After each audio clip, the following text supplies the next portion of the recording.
Hello, hello. Can you hear me up there? Oh, good. Okay. Hello, I'm Astrid Schmetterling. I'm co-head of the Department of Visual Cultures. My other half, the other co-head, is going to be on video in a moment. That is Lynn Turner, who unfortunately can't be here today. So it is my very great pleasure to welcome you all to this event in the name of the Visual Cultures Department. As you know, we are launching the book Fieldwork for Future Ecologies, which was co-edited by Bridget Crone, Sam Nightingale, and Polly Stanton. And we're also celebrating Bridget's wider scholarly lives. It is a celebration. I can't deny that my celebratory smile is tinged with sadness as we lost a wonderful colleague and friend far too early. As a lecturer on curating and the curatorial, as program leader of our graduate diploma in contemporary art history, and as co-convener of the PhD in Advanced Practices, Bridget was a kind and generous teacher whom we all miss very much. I've only got a few minutes for this welcome speech, hence it's impossible for me to lay out the many aspects of Bridget's work as a curator, writer, and lecturer.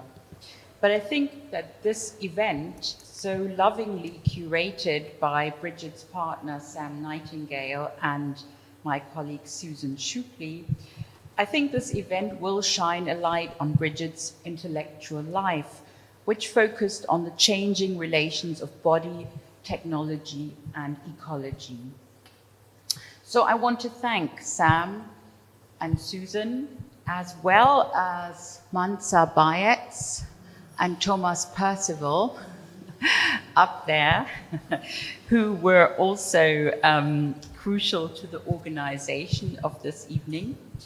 I also want to mention our student volunteers and the staff of the Center for Contemporary Arts. We're really pleased that we can hold this event here, given that Bridget was also a curator. And filmmaker Marlon Tavares, a former MA student of ours, is documenting the event. He is no longer our student, he's a professional filmmaker now. And of course, I'd like to thank all those who arrived from near and far to contribute to the program. And I feel that all of you, all of the contributors and the audience are testimony to how much Bridget was appreciated by her colleagues and students. Thank you.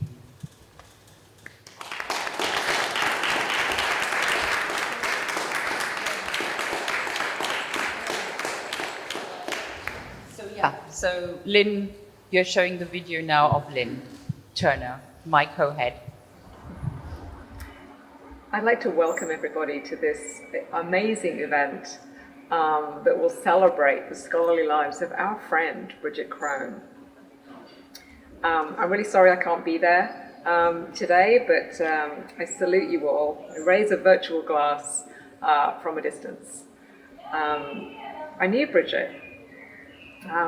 At first, not really very well. I knew her when she first started at Goldsmiths, and we worked together, but in kind of a functional way, rather more, do this, deliver that, plan this, banal kind of university life. But through the last, 4 or 5 years, and various big life events that we were both kind of processing, we started talking.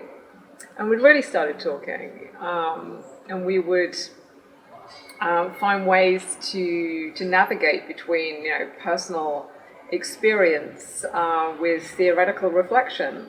We would talk about who we were reading or how to put together a kind of disciplinary intervention through big edited collections.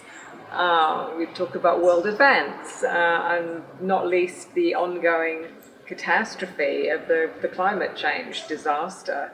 That, you know, I think at the time, flying foxes and so many other species were literally being burned out of the Australian air. But then, luckily for me, Bridget moved to South London, the city called South London, just before the insane experience of the COVID pandemic. And so we were in striking distance of being able to go for a walk.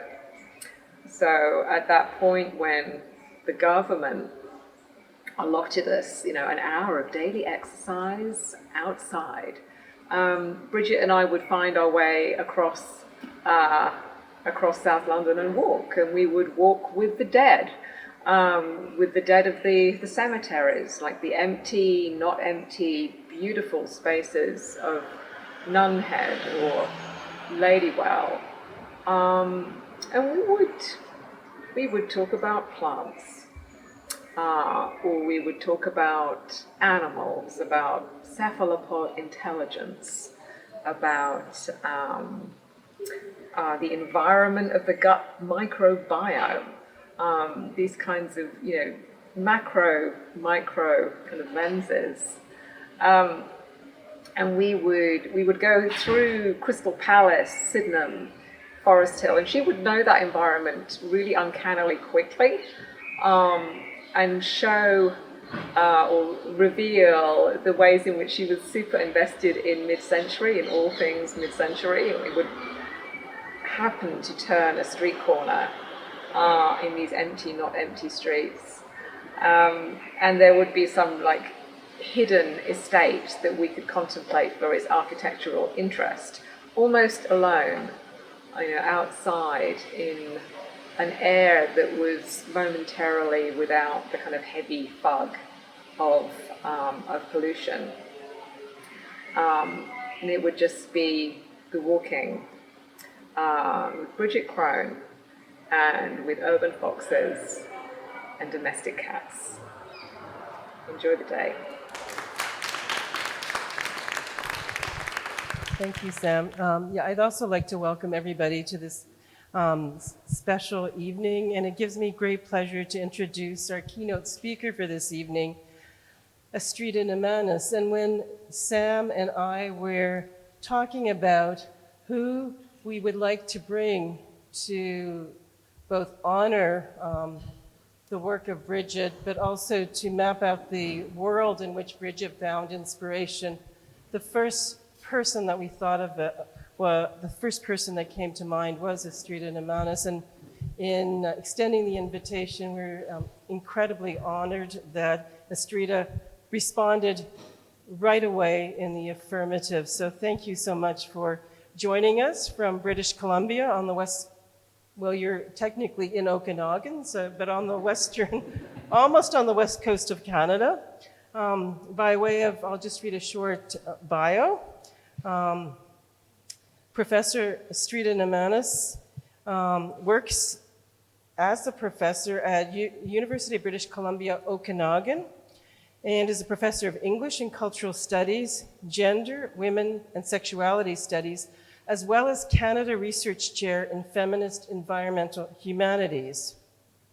Astrida is a cultural theorist working at the intersection of feminism and environmental change. Her research focuses on bodies of water, weather, on bodies, water, and weather, and how they can help us reimagine justice, care, responsibility, and relation in the time of climate catastrophe. Her most recent book, Bodies of Water, Post-Human Feminist Feminology, is a call for humans to examine our relationships to oceans, watersheds, and other aquatic life forms from the perspectives of our own primarily watery bodies and our ecological, poetic, and political connections to other bodies of water. Please join me in welcoming Professor Astrida Nemanis for her keynote lecture this evening.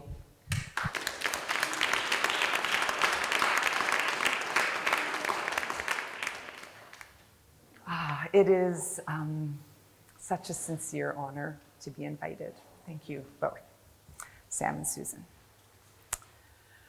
So I am compelled to give this talk backwards, beginning with what comes last. So the epilogue, the notebooks. About 6 weeks ago, I received one of those periodic notices from Gmail telling me that I was about to exceed my storage limit and I needed to make some space. I've had that account for about 15 years, so I decided to trawl through the very old stuff with large attachments. Surely most of it would by now be irrelevant. I found an email called The Notebooks from Tuesday, July 16th, 2013 at 1:29 p.m. Hello everyone, it began.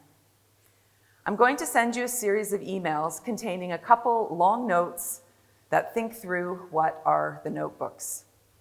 After I realized that these notebooks were the final product of my decade of work on the basic problems of philosophy, I tried writing two that were more directed at readers, but the experiment didn't really work, for it compromised the spontaneity of the thinking, which I believe is central, the email continued.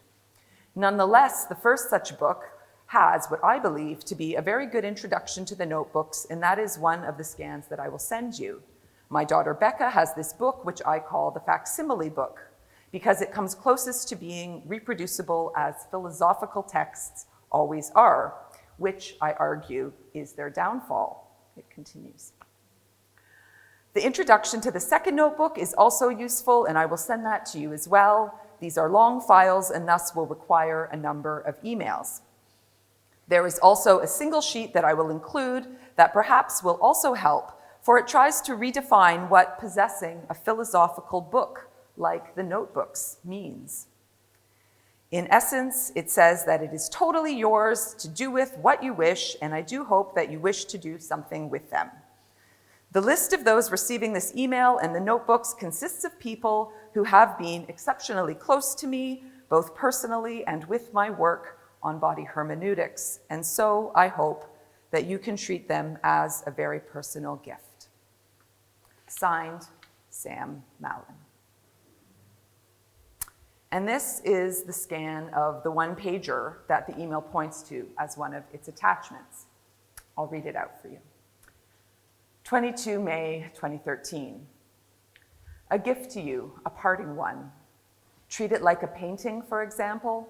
You can cherish it, display it, criticize it, copy or reproduce it, use it to think, see, feel, move better, shelve it, destroy it, think through it. It's yours and no longer mine, and you have complete rights over it.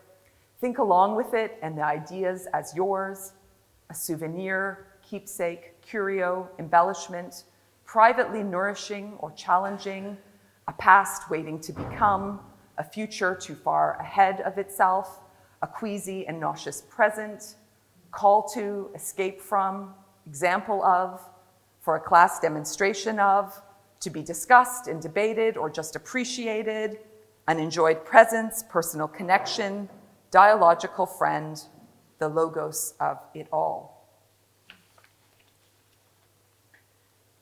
Finding this email knocked me sideways.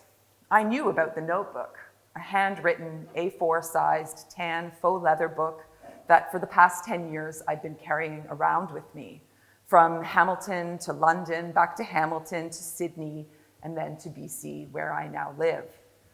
Each time I have packed up my office, I would consider that notebook, wondering again what to do with it, and thinking about this very curious gift. But I had wiped the memory of this email, as I said, rediscovered just a couple of weeks ago. I'd wiped that memory entirely. I guess I recalled the notebook as having simply just arrived one day in the post. I had no recollection of these emailed instructions. So what else was there to do but hit reply all? Hello, friends and strangers, I began. Well, I'm sure my note will be met with many mail undeliverables. I found this old email from Sam Mallon and became curious. What did you all do with the notebooks? Blah, blah, blah. Wishing you well, Astrida.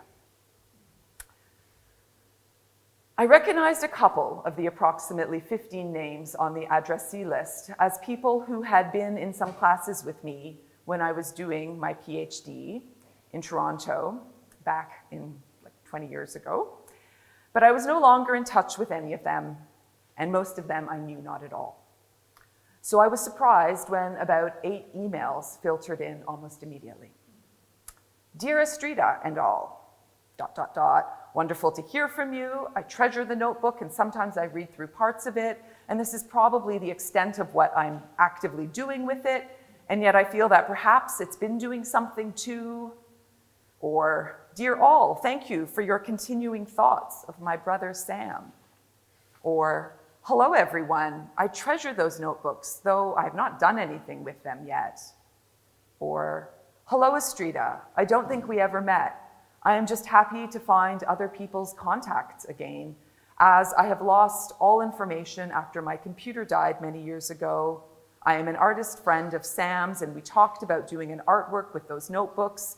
I got very ill shortly after Sam's death, and so this proposed project is just waiting for me to get better one day. It is Sam's birthday tomorrow. Best regards.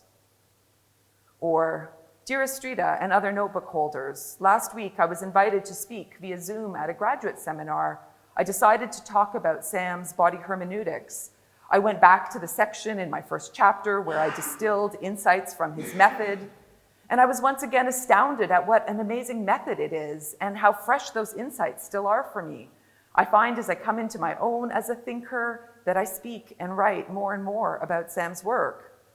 Sam died the same summer as my own father, and their deaths will always be in some way intertwined for me. I know exactly where my notebook is. Thank you for starting this conversation, Estrida. And some others. In 2001, on the first day of my PhD studies, I'd shown up for a course on philosophy of the body, interested in the syllabus's promised readings of Judith Butler and Frantz Fanon and others. But at the first class, the professor, tall, hawk-like, a bald pate and longish white hair, pulled back in what my friend Diane would later describe as a ponus, said to ignore that reading list. He said, I just listed those things because my department told me I had to. Instead, we're just going to read one book this whole semester and maybe not even get through it, Merleau-Ponty's Phenomenology of Perception. Then he picked up his big carrot cloth book bag, considered how the handles fit in his palm, swung it around a bit, feeling its heft and its utility, and began talking about how we come to know the world through how we engage with our bodies, all that it comprises. Many people didn't come back to a second class. I was curious and I stayed. That email and the notebook that came in the post arrived about 12 years later, just a month or so after Sam had passed away. I'd barely seen him for the preceding decade. I ended up studying phenomenology with him for a couple of years, and he was my initial PhD supervisor. But shortly before my comprehensive exams, the person who ended up being my supervisor, Barbara Goddard, gently pointed out to me that unless I wanted to write a thesis that was all Sam, I might want to reconsider the arrangement. I was apparently not the first woman philosopher to change horses mid-race. I asked Sam if he wanted to still remain on my committee. I valued his work, but not as my supervisor, and he said no. I returned all of the books on Nietzsche and Heidegger that he had lent me, and we went our separate ways. So I wouldn't say that Sam and I were close, and certainly not exceptionally close, as his email might have implied. And while we did not end on acrimonious terms, to be honest, I'm not even sure I liked him. He held many views that I did not, so it's strange that I am now fixating on this note and this notebook. Why did I find this email on the eve of his birthday, 10 years after his death? And why can't I stop thinking about it? And why am I telling you this story? Why have I made it the misplaced and rather long epilogue to my talk about fieldwork?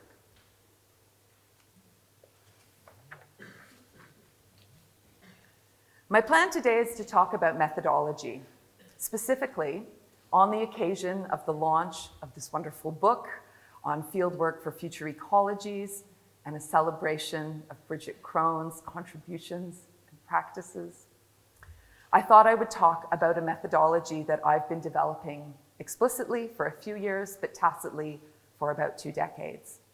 It shows up in different ways, sometimes as collaboration, sometimes when I'm on my own, sometimes as a short exercise, sometimes a week-long residency or a year-long project. Sometimes it's very site-specific, and sometimes fieldwork just happens where it happens. But despite the seeming all over the placeness of what it is that I do as a scholar, writer, researcher, I am committed to figuring out what holds it all together because I feel increasingly compelled to talk seriously about methodology. More and more, methodology is for me the most important thing. I'm less and less interested in the what and more interested in the how. And it feels urgent for me to understand this better. For while thinking about method may be nothing new for artists, for many scholars trained in critical and cultural thought who, like me, came to understand themselves as theorists, there was never much talk of method. We were supposed to read clever books, think clever thoughts, and then write more clever books. Even being something we might call interdisciplinary wasn't really helpful, for as far as I could tell, that just meant using a bunch of different methods still mostly undiscussed. Anthropologists and sociologists and even literary scholars at least had something they might point to, like a methods training. Theorists like me, not so much. So I started thinking about method more, experimenting with different ways of coming to knowledge in embodied, sensory, and placed and situated ways. Very importantly, I learned a lot from artists. The artists I was working with tested things out materially. It works or it doesn't. Why shouldn't theorists test things out too? And in doing so, I started to understand that the importance of method maybe relates to 4 questions that theorists were rarely asked to consider, but should. 1, practice. How is your methodology a practice? How are you committing to it? And what do these commitments entail? By giving your commitment to a practice, the practice gives you something in return. You have a process that will hold you when you are not sure what comes next. 2, rigor. A methodology demands that one approach it seriously and rigorously. What are its limits and constraints, and how do these afford you disciplined freedom in which to experiment? 3, validity. Validity is always relative to your stated methodology. If you have an articulated methodology, your audience or readers can assess your work according to the validity of its findings. If you work without attention to methodology, validity is impossible to ascertain. Or 4, accountability. If you have a methodology, you can hold yourself accountable to its ethos and values, and others can too. For these reasons, I thought I had better come up with a decent answer for when someone asked me about my methodology. So recently, I've started to call this fieldwork. I've thought a lot about what I might mean by this, and so far, this is what I've come up with. Fieldwork is an interdisciplinary, intermedial, intertextual, intercontextual practice of feminist environmental storytelling that theorizes feeling as a foundational way of knowing in an expanded field. What is feeling? Feeling is embodied knowledge. Feeling is tactile, as in touching, feeling. Feeling is texture, mouthfeel, contact via sensory organs, also necessary. Feeling is what I call putting your body in it. This might be what some call ground truthing, but I also want to call it gut truthing. Feeling is also emotional and affective knowledge. Our bodies know because they feel, even when what they feel is nothing. Feeling is not in opposition to rational, scientific, or other forms of knowledge, but it is interested in how these knowledges feel. Fieldwork parses scientific knowledge through feeling apparatuses in order to thicken it. And what is the field? In the first instance, the field might seem to evoke that which is opposite to the office or the desk or the document or the documentation. Field work is boots on the ground, body in the water kind of research. In phenomenological terms, it goes back to the thing itself. It asks, what does being in the tactile, sensuous presence of the field and all it comprises afford? The field is in the thick of it. But the field is also more than this. Fieldwork is situated in and creates an expanded field. The field is also a text and a dream, a deep time memory. The field is also waving through fiber optic cables stretched along the bottom of the sea. Not everyone can have boots on the ground in the way this is usually invoked. So it may be more accurate to say, the field is material. It is what can be sensed and can be felt. A field also presumes relations between and among whatever the field comprises. In the field, there is always a crowd. I gave a version of this talk a year ago, but then as now, I want to resist talking about fieldwork as a clearly articulated method, a package, a knowable thing with rules. I'm still figuring it out.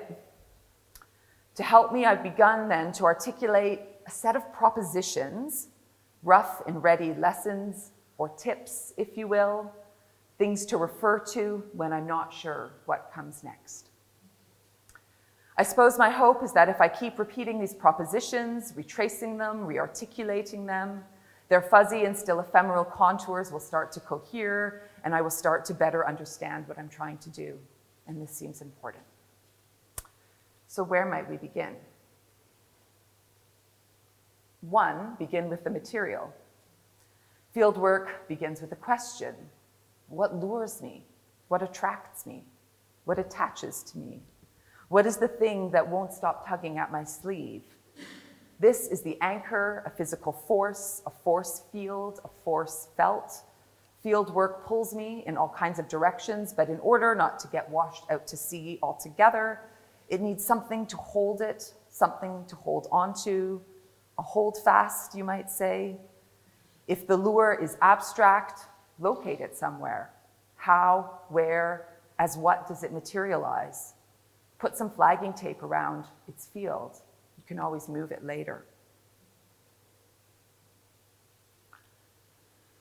There's always more than one beginning, so 2, begin with the geography closest in. As Adrienne Rich reminded us in 1985, when you don't know where to begin, begin with the geography closest in, your body. Put your body in the field because it is the field too.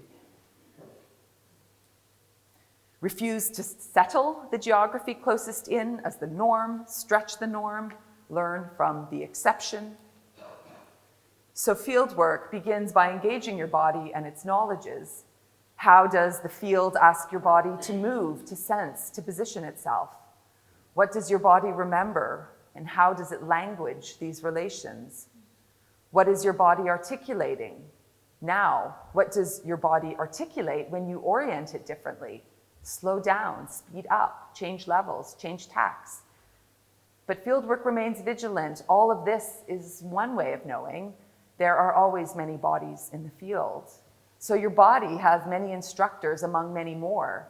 And what can you learn from the many other manys? And if all except one are feeling the same, pay attention. Learn from the exception, usually the best teacher. Look around. Who's in the field with you? See above. There is always a crowd in the field. 4, ask what resonates. A practice of attunement will bring things up and pull things out. The task of fieldwork is to connect those somethings to other somethings, to other texts or contexts. What else is in the field? What else might be? In a relational ontology, everything is connected. It is turtles of 6 degrees of separation all the way down. So the work is to make the connection meaningful in unexpected ways. The task of fieldwork is to find new and unexpected meaning makings. What feeling emerges from bringing strange things into relation? Resonance is a queer vector. There are no proper objects in the field. When we trace the relations of things not typically connected to one another, a different kind of story emerges. 5, embrace interscalar experimentation as a quantum multiplier. Because fieldwork plays with scale, scale is understood not according to metrics of bigger or smaller, less or more, short to long.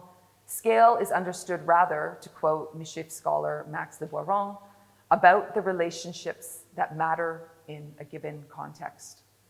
So fieldwork seeks to stretch and pull these scalar normativities. How can certain relations come to matter differently? 6, understand that what resonates is a matter of choice, because all methodologies are about making choices. That's why it's an ology. What we observe and how we make meaning aren't simply given. They are derived from how and where we train our attention, what we choose to deem significant, and what we choose to bring into relation. So for me, fieldwork is a feminist, anti-colonial, anti-racist, queer and crit methodology. Fieldwork makes an explicit choice to notice those vectors of power, how they might play out in obvious or hard to notice ways. And if you can't find them, you probably aren't noticing the right things. So bring other things into relation. This doesn't mean that all stories can hold all of these structures equally and with equal relevance, but fieldwork is about learning which relations matter. And also understand that what resonates is a matter of chance. Just because something arrives unexpectedly does not mean it isn't meant to be there. It is no less valid because it isn't what you were looking for. Because the hope of fieldwork is to tell unexpected stories, we need to welcome what we didn't anticipate.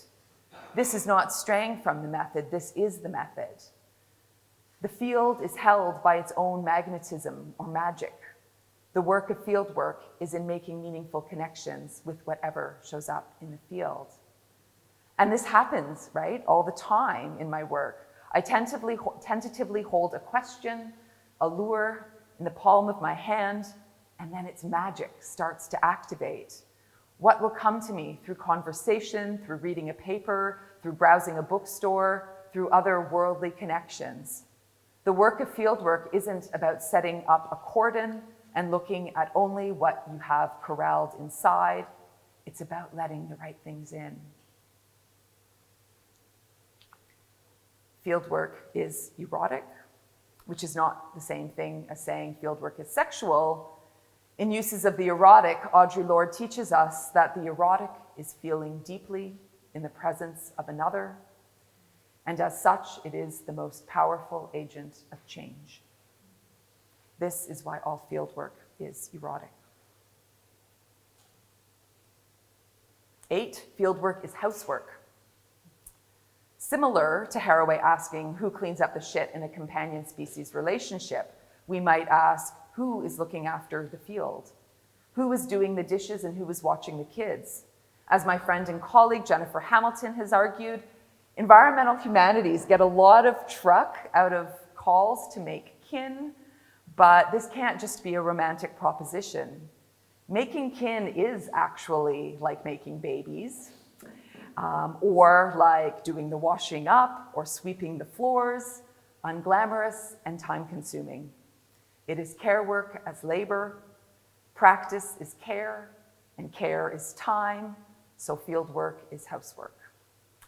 Not everything careful needs to happen slowly, but to care for the field is to give it the time and labor that it asks for.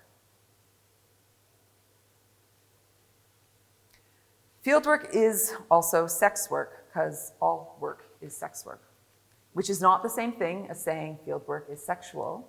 It is not quite the same thing as saying fieldwork is housework, although for now, these are not entirely separable ambits.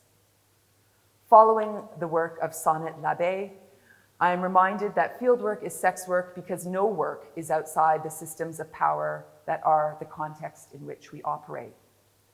The structures of our collective existences, which includes what structures the field, are always gendered, even if not in the way you think. This racialized heteropatriarchy, to paracite Christina Sharp, is the total climate. So under these weather conditions, all work is sex work. This is about where we place value and how we exploit it. The work of field work requires noticing this weather, including its changeability. This is partly what I mean when I say what resonates is a matter of choice. Fieldwork is composting. Some years ago, Jennifer and I proposed this feminist concept of composting to investigate how environmental humanities included, or didn't, feminist thinking as part of its own origin stories. What we discovered was that while many feminist thinkers were cited in this field, these authors' commitments to feminist world building as such were often left behind as they got pulled into the environmental humanities space.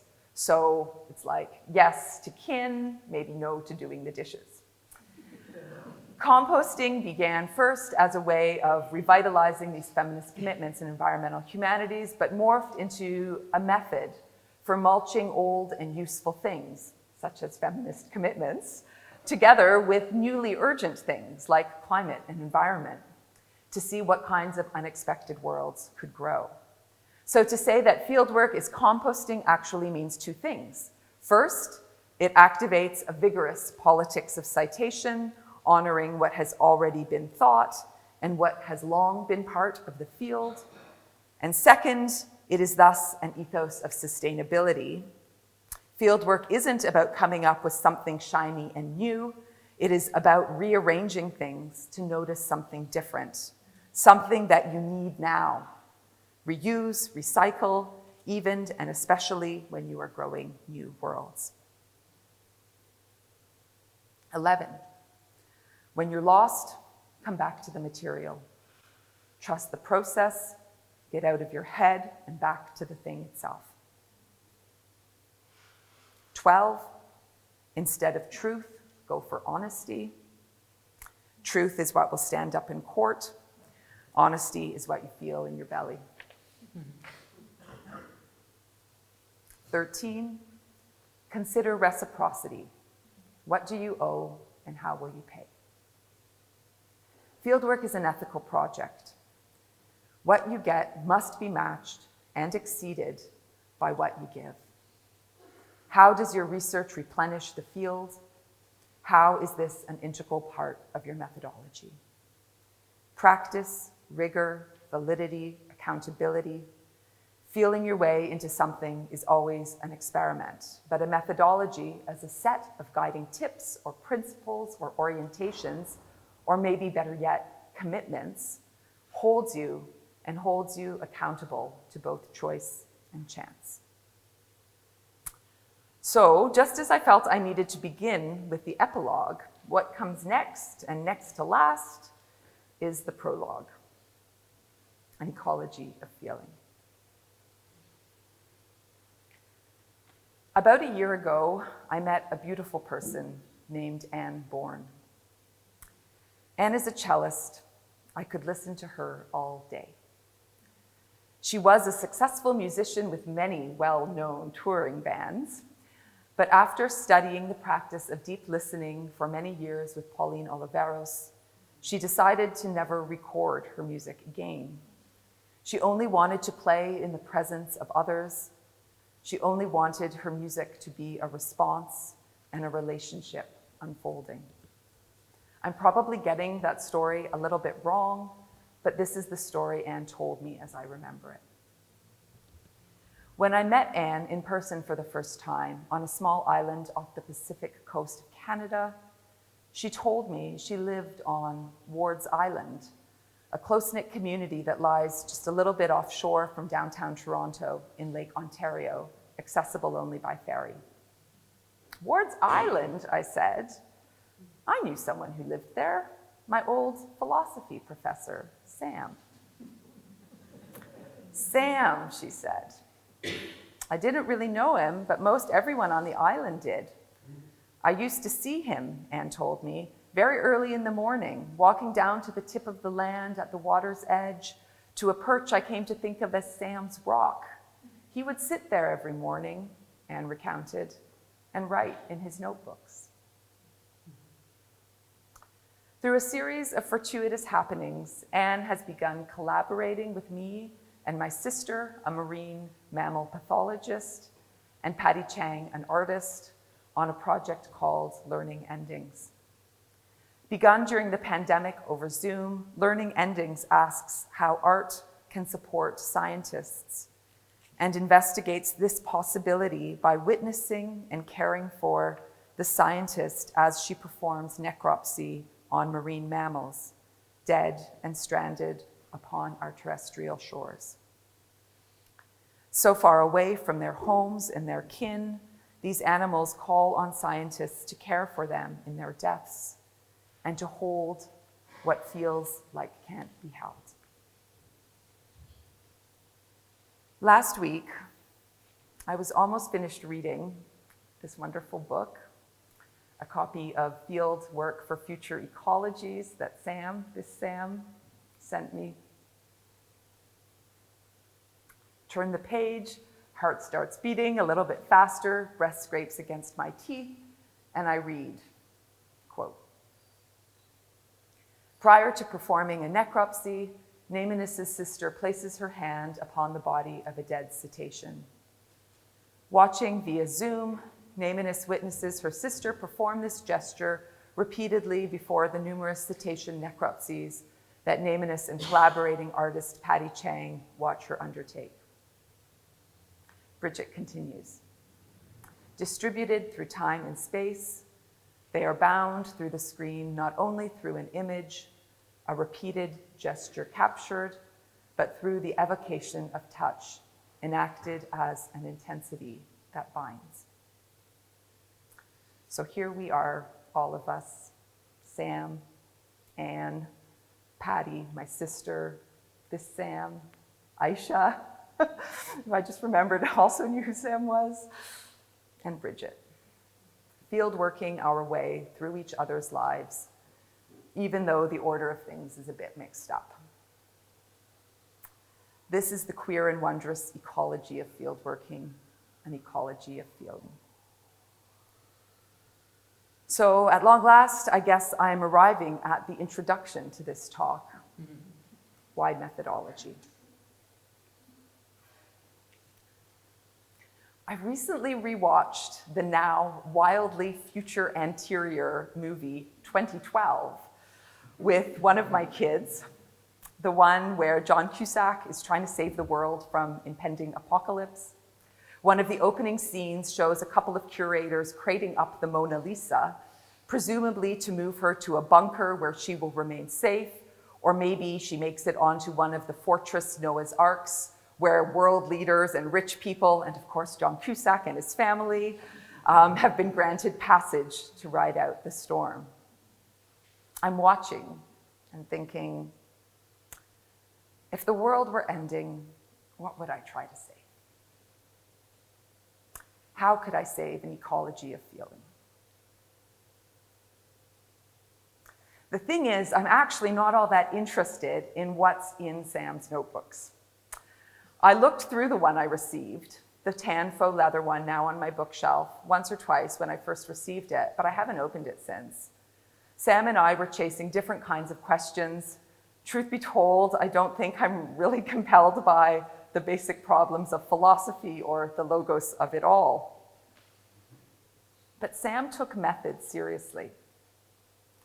He was the only professor I had in a whole program on social and political thought who thought it was worth taking seriously enough to talk about almost nothing else. He took seriously the fact that knowledge and understanding even when these things include coming to understand what you don't know or can't know, does not drop from the sky.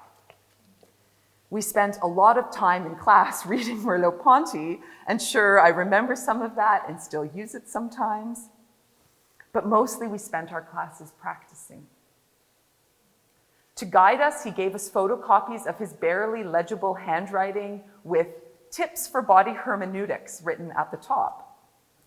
Number 1, prepare yourself with a guiding question. Number 2, put yourself in the presence of a phenomena. Number 3, think with a pen. Number 4, move through the 4 regions of the body. Ask yourself, how does my body cognize, sense, move with, and sensually relate to this phenomenon? Number 5, stay with this phenomenon for 30 to 60 minutes. Afterwards, go over your notes and see what coheres. When a phenomenon holds together, as in a strong work of art, all 4 regions of the body will reinforce each other. They will gear into each other, he wrote. The notes were handwritten, not because Sam didn't know how to use a computer. They were handwritten because he told us if he typed them, it would make them too much of a thing. He wanted to share them, but these were just tips, he told us. Rough and ready was his go-to expression. These were just rough and ready tips to help us feel our way into understanding. I am given over to methodology because the how is more important than the what. Thinking is doing, and doing means being accountable to a practice, and practice is all that we have, really. And I am so grateful that he took the time and gave the labor to try to explain and share his practice. When someone who taught you is no longer there by choice or by chance to teach you, the practice remains.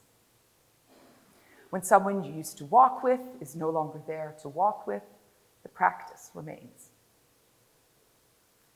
Tens of millions of years ago, Indochius, a fox-sized deer-like mammal, waded into the water in order to flee a world that couldn't hold it.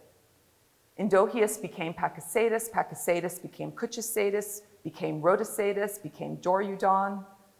Eventually, these early land-dwelling whales died out, and by about 40 million years ago, their swimming kin were thriving, tetherless and at sea.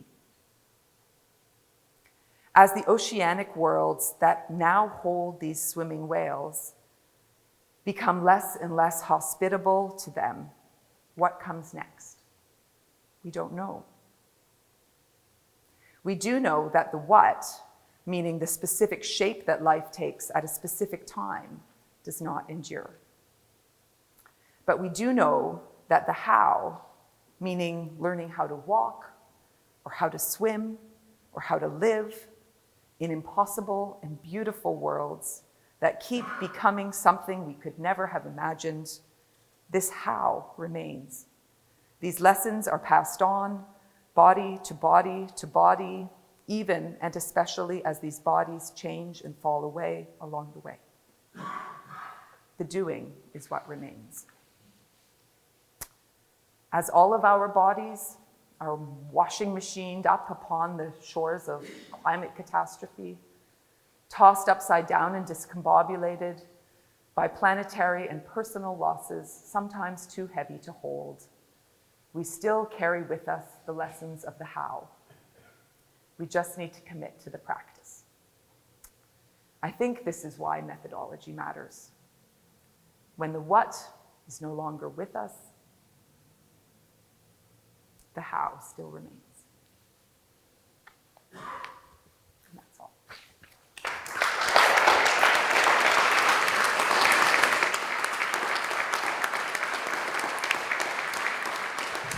To start with, I'd just really like to thank Astrida for, a beautiful keynote that resonates on so many levels. I was really thinking about relationality and the connections between people and place and feelings, really. And as you started talking about your sister and the experience of the whale, Bridget's writing came into my to my mind. So it was wonderful as well to hear that. But thank you. I'm honoured that you're here to help us celebrate Bridget. I also want to give my heartfelt thanks to Susan for shaping, guiding, making this wonderful celebration of Bridget. And also to Astrid and to Lynn and all of the Visual Cultures Department for supporting and ensuring this evening can be what it is, and for everybody who's helped to make that happen. So strangely enough, I'm going to start from how. How do I begin? How do I begin to speak of the immensity of Bridget? From where do I speak? Partner, collaborator, friend. Do I speak from my heart, or as the co-editor of this book, Fieldwork for Future Ecologies, or as one of the contributors of many featured in this book, or from someone who shared ideas and collaborated with Bridget on so many different projects? Yet none of the places that I speak from are separate. I am immersed in the deep, thinking and acting in the deep. That is always an encounter with Bridget. Fieldwork for Future Ecologies was published a few short weeks before Bridget died. The book began as fieldwork.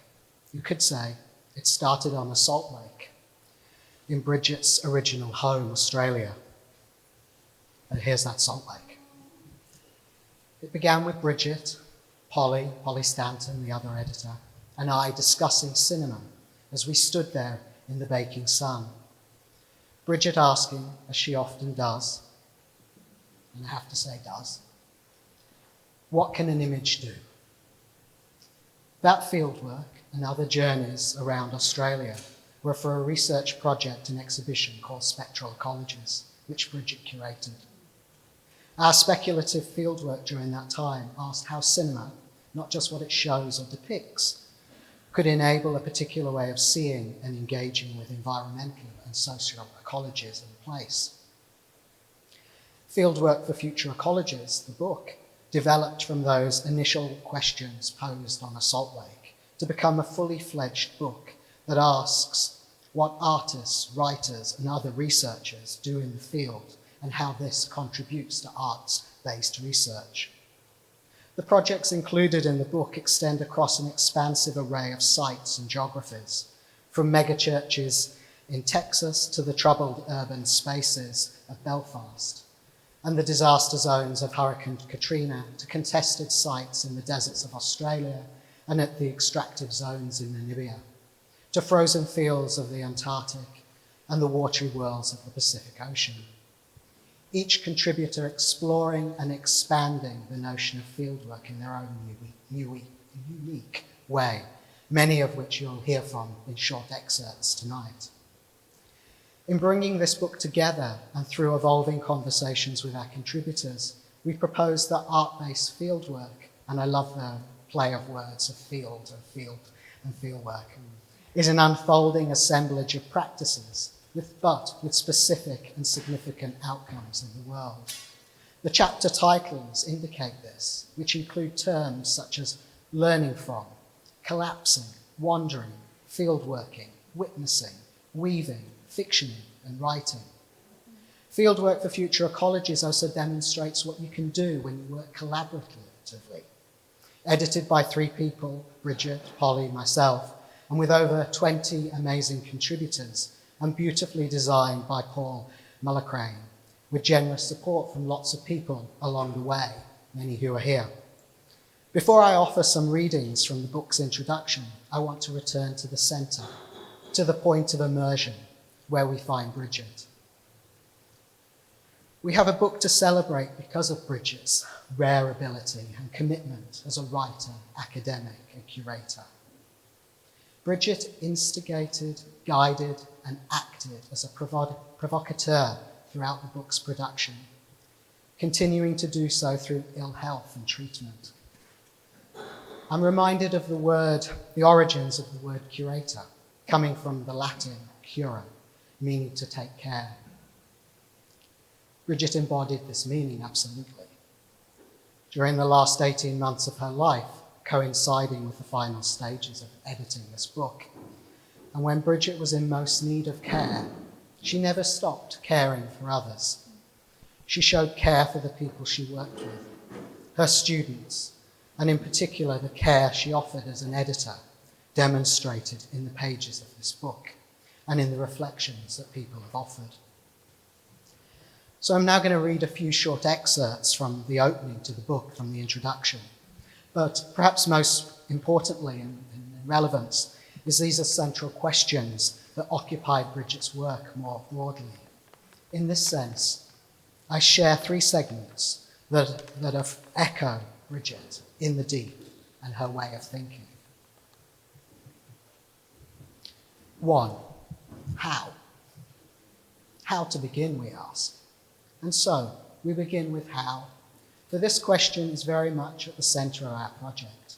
Not only how to begin, as we've just written, but also how to practice, and how to research, write, examine, listen, see, feel, pay attention to.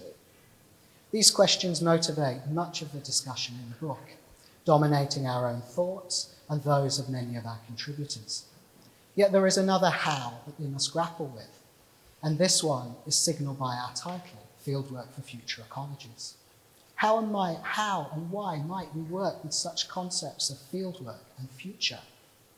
This book presents a range of practice and research-led responses to these questions and towards a broad possibility of what fieldwork might be and what it might enable us to do. These are important questions for us because not only are these hows, how to work, how to practice, and indeed where to begin, are very much centred on the ways that artists and others might work within a changing world. But they also explore responses to place that are important to Indigenous life, present, past and future. Asking how causes us to step back from certainty, opening us up to uncertainty, so that we might stop to see, to listen, to sense, to engage others than those ways already habituated. Asking how brings forth the possibility that things might not be as they seem. 2, the borough. When we began working together on this book, we became interested in the idea of the borough, and specifically the action of burrowing, for the way in which burrowing remakes our relationship with a site or a location. It does this by undoing the fixity of established knowledges or assumptions and reorientating us within a series of unfolding procedures that are revealed by the ground itself. Imagine you're making a borough. The direction, the depth, the width of your borough depend upon the conditions of the ground, its texture, its relative moisture, elevation, mineral consistency, and so on. As you move, you do not know where you might end up, but gradually your orientation and sense of space relative to it, of the above ground, changes. Burrowing is therefore working with the materialities of sight, and as we descend deeper and deeper, we let go of what we think we know and open ourselves to the unknown. A borough unfolds according to the ground in which it is established. As such, it is implicated within that ground, coming through, conditioned by its particularities of geology, terrain, water tables, and other lives lived in relation. The borough acts as an interface between worlds, contexts and times, a labyrinth place of encounter that undoes and remakes and confuses orientation. 3, in the midst of things.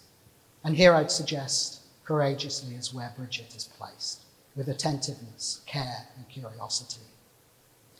The notion of working in the midst of things, being immersed in the conditions of a site or a situation, could be considered as a particularly watery or liquid concept. This extends our notion of burrowing away from the terrestrial plane and towards the fluid. Think about diving or swimming underwater. As a body enters the water, being submerged necessitates a new experience of the world and a reorientation and a disorientation away from what we think we know. This is the process of working through the conditions, the positionality of a body immersed in a particular environment, such that how and what is seen and felt is a specific result of that immersion. Working or field working from this process of bodily immersion into a site, whether liquid, oceanic, or otherwise, led Bridget to explore the notion of turbidity, as Astrida has just mentioned in the chapter. Bridget's chapter entitled Turbid Images and Bodies in the Field, well, the introduction to that will shortly be read by her sister Erica. We'll hear that on the screen very shortly. But to conclude, well, it's not actually a conclusion, what I'm about to say. I wish it was in a way. The loss of Bridget is immense on a personal level. I can't really begin to articulate the depth of the grief. But we gather here because this is also a collective loss. It's the loss of someone who touched the lives of so many in profound ways. We know Bridget had much more to give and do in this world through her writing, curating, teaching, and friendship. And that she's not here to do that is incomprehensible. Yet in another way, she is here. She's here in the way we honour her vision, her care, and her intellect. We find her, Bridget, in the midst of things, in this book, and in a forthcoming publication, Curatorial Futures. We also find Bridget in the midst of us, in the way she poses this question, how, and in the way she opens us up to seeing the world differently, in that unique Bridget way.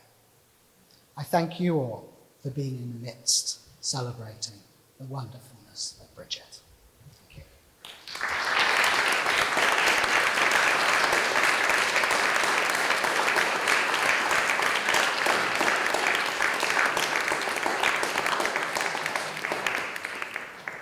I'm now going to hand over for a video from the other editor, Polly Stanton, who's going to share some messages. Thank you. Hi, I'm Polly Stanton, and I'm a co-editor of Fieldwork for Future Ecology's Radical Practice for Art and Art-Based Research. I just want to say a few words. I know there's not a lot of time and it's a really packed day, but I just wanted to start by firstly saying how sorry I am that I'm not there to share in the launch of the book with everybody and to hear some readings from a number of our incredible contributors who have made this book so rich and possible with their incredible work and their thoughts and considerations and explorations about what fieldwork can and might be for artists. Equally, I'm sorry I'm not there to share in this celebration of Bridget Crone's life and her incredible, exceptional body of work. Bridget has been an absolute foundational person in my life for the last 10 years, both as a friend and as a collaborator. And it's a great privilege to have worked and been embedded in the process of the making of this book over the last 5 years, both with Bridget and with Sam, and also towards the last couple of years with Paul Milacrane of Public Office, who was the designer of the book. And the four of us together really worked through so many of the elements that initially just felt so huge and complex, and Paul was able to really bring that into a book form and make this into really something that could fit in someone's hand, which was what we really wanted, that it was a field journal, a space of field notes that people could possibly take out into the field and work with and read in that kind of space.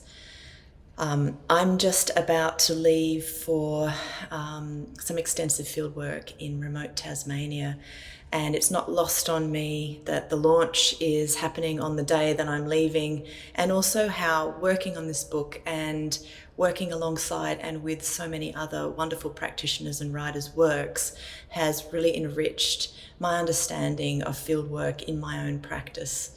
And as I move out into the field once more after a number of years of different kinds of lockdowns and pressures with not being able to travel, I feel like this book, even as an editor who has been so sort of ensconced in that content for so long in its production and the background workings of what it is to put a book together, I feel alive as a reader in that work. and how much everybody's work has just contributed to make this project, I feel, so special and important. And of course, Bridget's words, her feelings, her thoughts, her incredible, expansive, complicated, rich and complex ways of thinking through ideas and putting them onto the page and into a work are also vital in this book and so alive. And it's such a bittersweetness whenever I pick the book up and read, and I feel her so much within those pages, but also so heartening to know that Bridget is still very much with us through her own incredible work, but then also in the work of this book. So I would just like to thank Susan for putting this day together. Also, of course, Sam for being such a wonderful friend and collaborator over so many years, and particularly over the last number of years with this book. And then equally to, as I mentioned, our incredible contributors and their amazing contributions to the work. Each and every one is so important and rich as a work in and of itself, but together they speak as a mapping and an incredible testament to the vitality and importance of what artists do out in the world and in the field, and the outcomes that are created from that kind of work. So again, thank you so much for your time. My thoughts and heart are with everybody, particularly with Sam and of course with Bridget today. Thank you.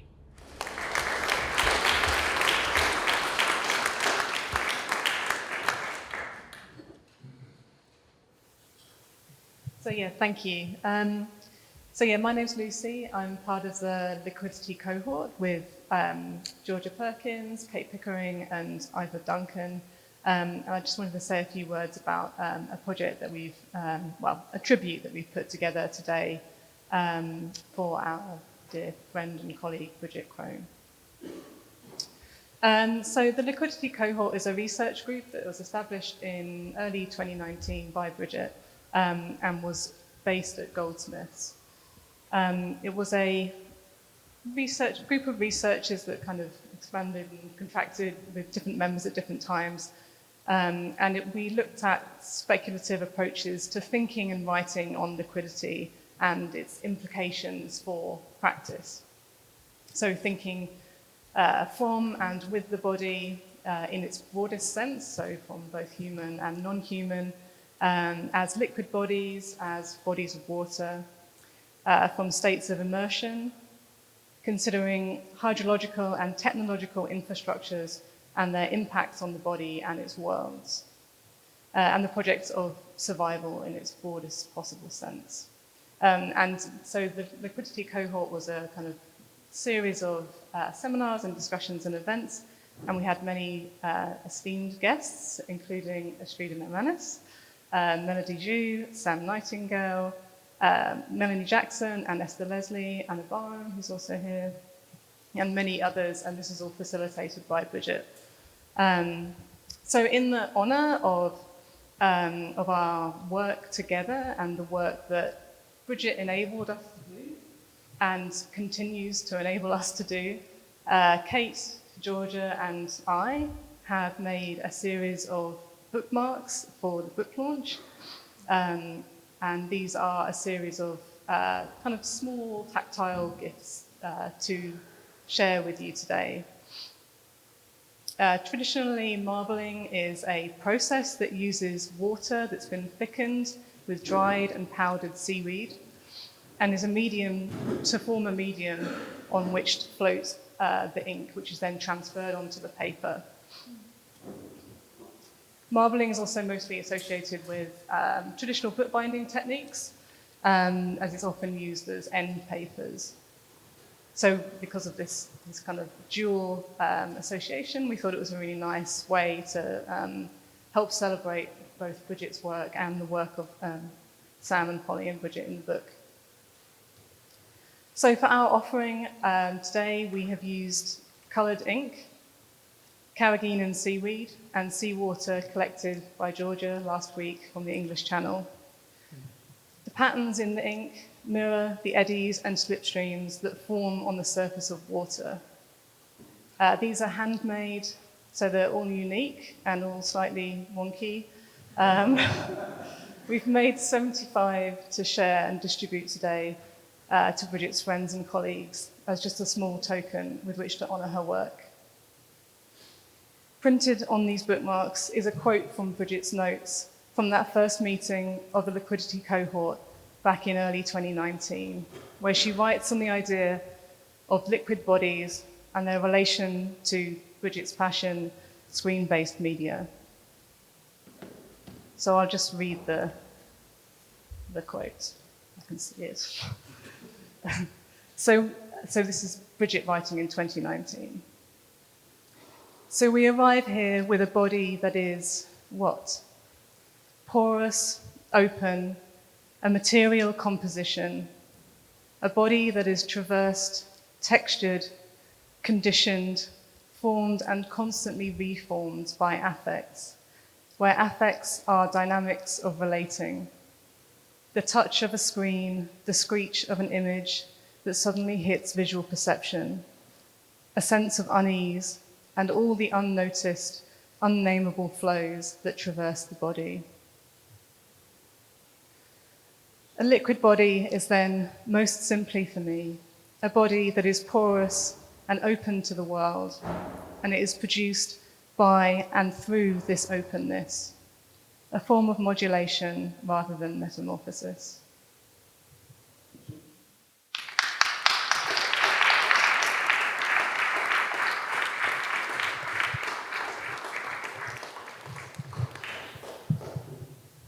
So I'm just going to hand them to Sam, and please, if you'd like one, please take one and pass them on. Feel free to choose any one from anywhere in the pack. It's not sequential. Thank you.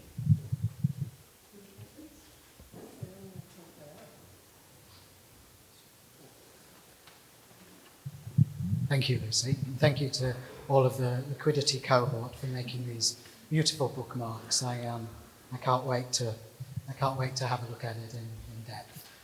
So just to give a sense of what's going to happen now, we've got a number of readings and contributions from the book's authors, as well as the in-person readings. We've also got a number of, I think it's 3 or 4 readings upstairs on a monitor from contributors who are based in Australia and can't be here. So later on, I welcome you to have your Brigitte cocktail and listen.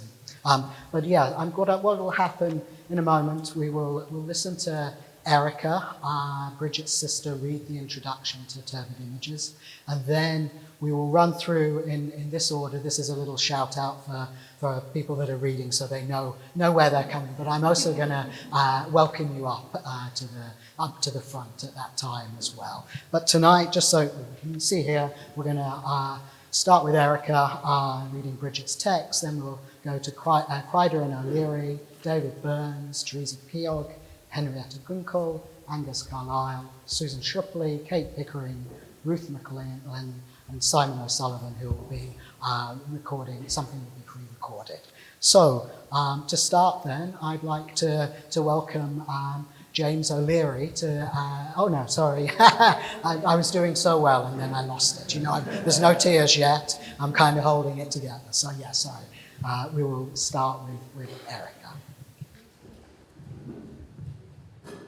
I'm honoured to read from Bridget's essay, Turbid Images and Bodies in the Field, from her beloved Melbourne, from the land of the Wurundjeri people of the Kulin Nation, the traditional custodians of the land on which we both grew up. I pay my respects to their elders, both past and present. This essay is about working with and thinking with images. It is concerned with the possibilities of the image, particularly the filmic image, and to ask, yet again, what can the image do? It is also about the possibilities for working with and thinking with images differently. In asking these questions, I am writing with and in response to the work of artist filmmakers, and I am also writing speculatively. I call this speculative fieldwork, which is for me something that occurs in a field where the field is a field of research as much as the physical place, geography, geology, or terrain. All are spaces that we enter into, and by entering into this field, we are informed or influenced by it.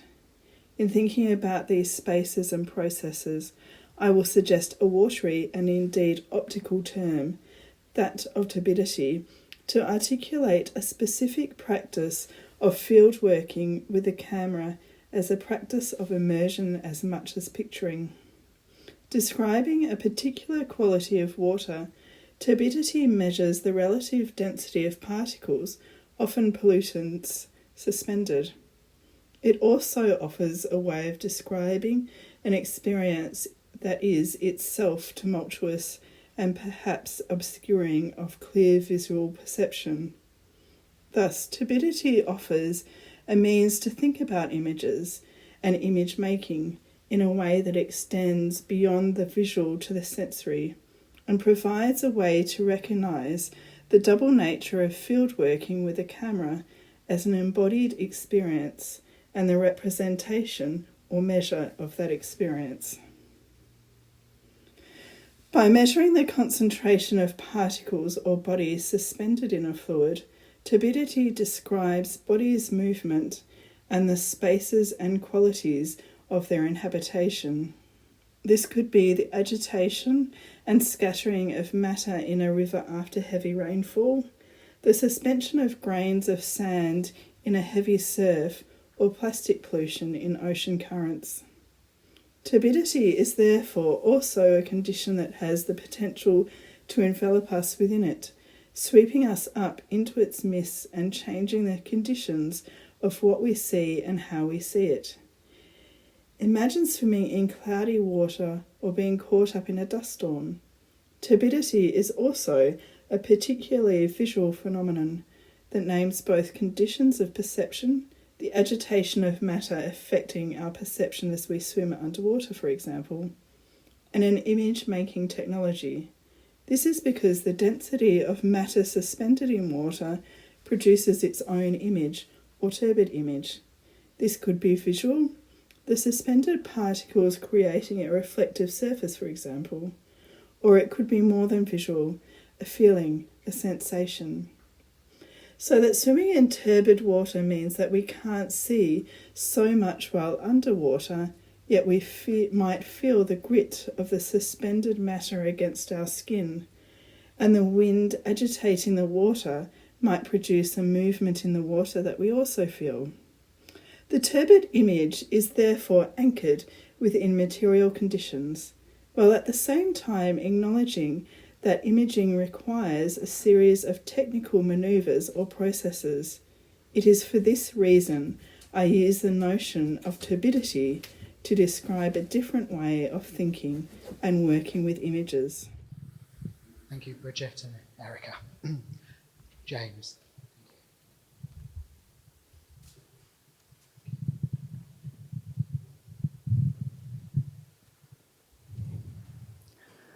It's really great to be here this evening to celebrate Bridget's life and work. And we're just going to present some brief excerpts from Milk Confetti Erratics, a stratigraphy of the interface. Stratigraphy is the branch of geology concerned with the order and relative position of strata and their relationship to the geological timescale. In 1904, as part of the Memoirs of the Geological Survey of Ireland, Messrs. Lamplough, Kilroe, McHenry, Seymour, Wright, and Muff wrote a paper on the geology of the country around Belfast. The work of the survey was devoted to the mapping of the drifts and other superficial deposits on and around the city. On page 4, a table of formulations lists the formations occurring in the maps as follows. Recent glacial drift, tertiary volcanic series, Upper Cretaceous, Lower Jurassic, Triassic, Permian, Silurian, Tertiary and Pre-Carniferous. The ground. Everything starts and ends in the ground. The ground is not to be confused with the situation on the ground which determines how things go. Directors of government agencies talk of taking a temperature check of the situation on the ground. This does not relate to heat per se, more to do with the dynamics of the place. When it does relate to heat, things escalate. The ground is deep thickness embedded with fragments, plastics, shards, paint splatters, and congealed material, sometimes bonded in the heat of fire. Strange blackened coagulations defy description because they have passed from one material state into another, a form of transubstantiation.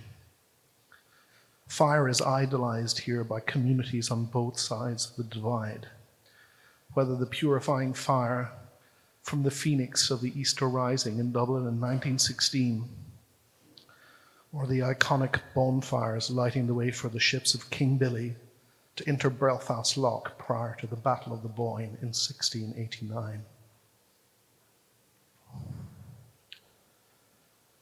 Carson. A droplet falls and swirls, marking the birth of a political event. A confusing turbulence follows, becoming civil war. Elements now polarized, congeal and crystallize into bodies seen marching or fleeing from a street on fire. Families are displaced, decay and decline. A burnt-out bus between the Falls and the Shankill Road severs connection through vernacular divide. All of this, or something similar, will happen again. The vertical logic will hold. The pattern will repeat, each time with a slight variation, each time leaving behind a wall. Meanwhile, on the hill overlooking the city, a figure stands with feet spread and arm raised, an oratory gesture in apparent stasis that solicits elusive unity. A bird flies overhead. Emissions rise from his fingertips like the wisps of a fog.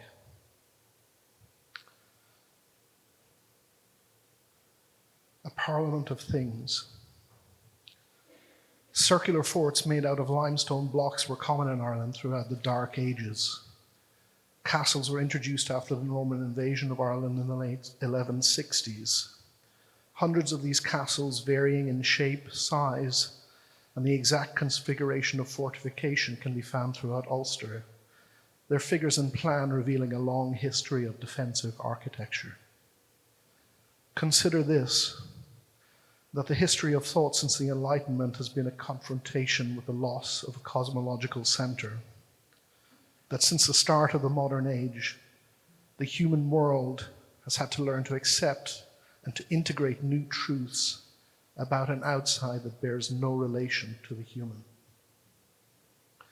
That according to one philosopher, these are shell-less times, for which we compensate by creating a dimension where humans can be contained, like the concept of globalization, or the image of a ball-shaped Earth surrounded by an orbit of space junk. At the interface, things stripped of human cause gather. Formations with the potential to become political. One segment of a broken gate, a plastic bottle, a glass bottle, a litter of tree branches, bits of algae and plants, the edges of a concrete wall, a leather ball still floating. Thank you.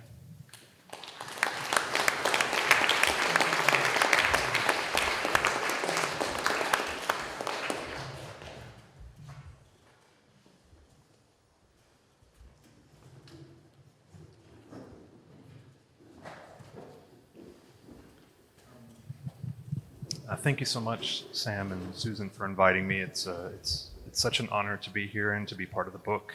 I just met Polly last week or 2 weeks ago in Melbourne, so it was great to talk to her about the book and to talk about Bridget as well. I'd like to acknowledge the Maralinga-Jaraja people, who are the traditional custodians of the land concerned in this essay, and I'd like to pay respects to elders past, present, and emerging.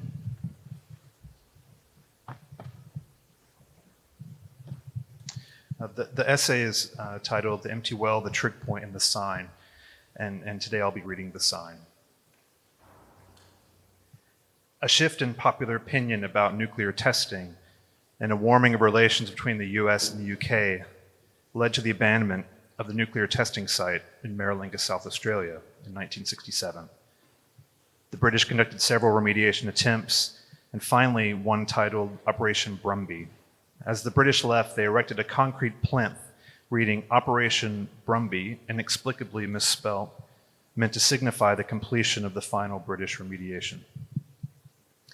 The plinth, however, built kilometers from the actual test site in an area that witnessed no significant testing. Claims by Aboriginal leaders about the dangers still present in Maralinga were ignored for decades, and it wasn't acknowledged publicly that the British remediation attempts were a failure until the series of tests were conducted as part of passage of the landmark Maralinga-Jaraja Land Rights Act of 1984. Photographs from a survey show incredulous scientists pointing to bright yellow chunks of enriched uranium scattered across the ground. The years between the Land Rights Act and the final remediation were defined by a series of high-profile confrontations between Aboriginal elders and British officials about the culpability of British in the poisoning of Maralinga. Archie Barton, the first administrator of the Maralinga-Jaraja, Mervyn Day from Maralinga, and attorney Andrew Collette traveled to England to make the case that the British should fund the remediation. The group famously delivered a container of red sand to the officials in London to expose the hypocrisy of British officials who claimed the area was safe, yet were clearly unnerved by the presence of Maralinga sand. After years of battles, a compromise was reached, and the final remediation of Maralinga commenced in 1996. While widespread and highly invasive, the effectiveness of the remediation remains contested.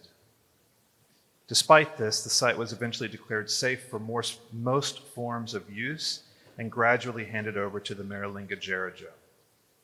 As part of the remediation agreement and in consultation with the Maralinga-Jaraja, a perimeter boundary was established that encompassed the most radioactive area within the forward area. Several boundary types were discussed, but it was eventually decided that the perimeter should not be a continuous fence that could inhibit movement of people and animals, but instead should be a loose perimeter comprised of hundreds of signs spaced approximately 50 meters apart.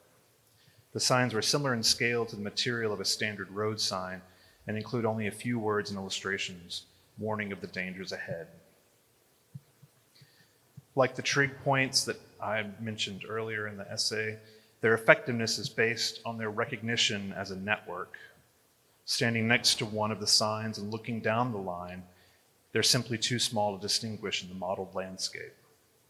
In the photographs that I took on Teakin's plan, the signs are almost invisible, despite their relative novelty and frequency.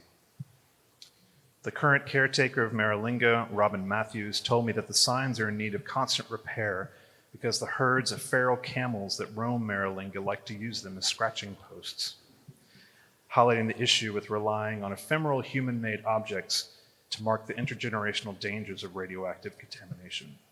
The signs are fragile and fallible, a thin, porous barrier to an omnipresent, unseen danger.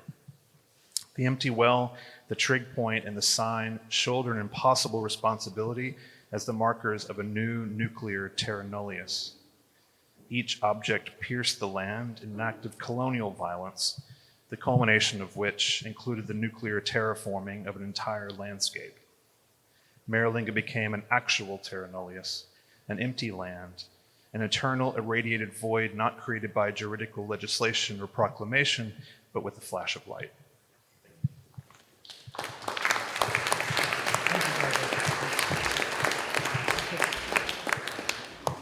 I could welcome trees.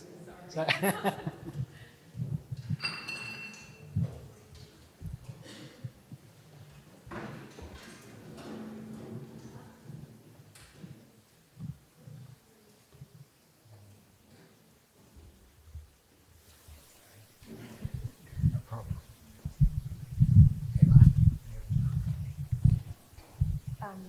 Yeah, I just also wanted to say a big thanks to Susan and Sam. And it's, yeah, such an honour to be here and to be a part of such good company, and to be able to remember Bridget with you all. I'm just going to read a couple of very short excerpts from the text in the book. Narrating materialities of excess, and these letters were written to my good friends Jackie Shelton and Katie Lewis Hood in 2020, from Wathaurong and Dja Dja Wurrung country. I'm writing to you now with something between an invitation and a prompt. It's a proposition for research, a writing of spatial and social conditions from which a collective material project might be generated. One where you and I participate in the active and desiring practice of reciprocal storytelling, a mutual act of inscription situated at the logjam between geological excess and language. This proposition lands in the fire of a blacksmith's forge and reconfigures itself as a series of material gestures and narrative tangents that we can write from. A forge is a fabricator of both objects and fictions. It's a play on words, a material one. It's a proposition situated in speculation. Do you know what I mean? Where we write the setting of a future project, a fiction written through the burning of coal and the fusing of ash, the softening of steel along a discordant beat. Leafing through the pages of one of the books that you sent me, I came across a fragment of a sentence, underlined and marked by a small star. You read, to consider the ways words and bodies connect and come apart. I repeated this line over and over until it became an instruction to direct my thinking towards others like you as a way of reconfiguring what modes of contact might be possible and what ways of working this contact might offer. Now, methods of fieldwork have more to do with the sporting metaphor of an acceptance or evasion of questioning and the labour of separating out which lines of inquiry are worth theoretically mapping than with an investigative bodily movement through a site. And conversation is spatialised not as we scramble around on loose tailings together, but through the suggestion of a correspondence where acts of writing provide the grounds from which collective material research can emerge. Or, and in of this ingestion, the flames deflect their own conditionality, distracting from the particulate rumblings of their feast. Not an answer, more of a rearranging of your question, a reorganising of your thoughts, so that when you ask how to make a fire pit, I'll say it's not the pit that makes the fire, but the fire that burns the pit. A spark that grazes the pocked ground into attention. A quickening touch of a quivering earth inscribing a shadow in the dirt. This shadow cut from its own echoing body, with soil transformed in a tautological afterthought. I waken the earth by caressing all its surfaces, and the earth hums to itself, still dreaming, sings its own awakening. But then the shadow becomes proxy to this horripilating stroke, and you're already elsewhere makes it impossible to catch up. So I hold on to in lieu with my calloused palms. How can we grasp an imagining that does not survive the moment in which it was new? When thousands of years of fire are subsumed into a geo-archaeological record, confirming nothing but its own once presence? Or can we think each strike as invention, each word as an alias forged in the creation of a present moment that we're already in the process of leaving behind? Perhaps.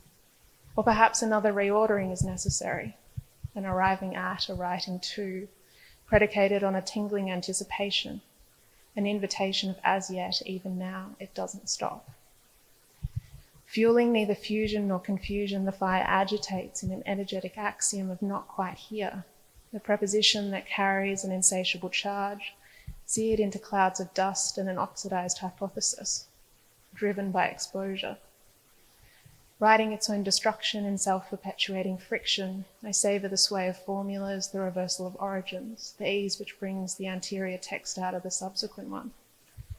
But how to form words in hazy prediction, when fire is a reorganising structure of elsewheres continues to dissolve and generate the extents of its own burning. Thanks.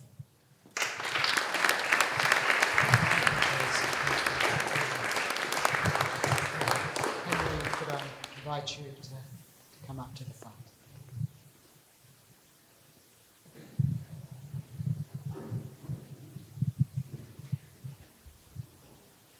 You are in the middle of an expanse of tall, thick grass, head height.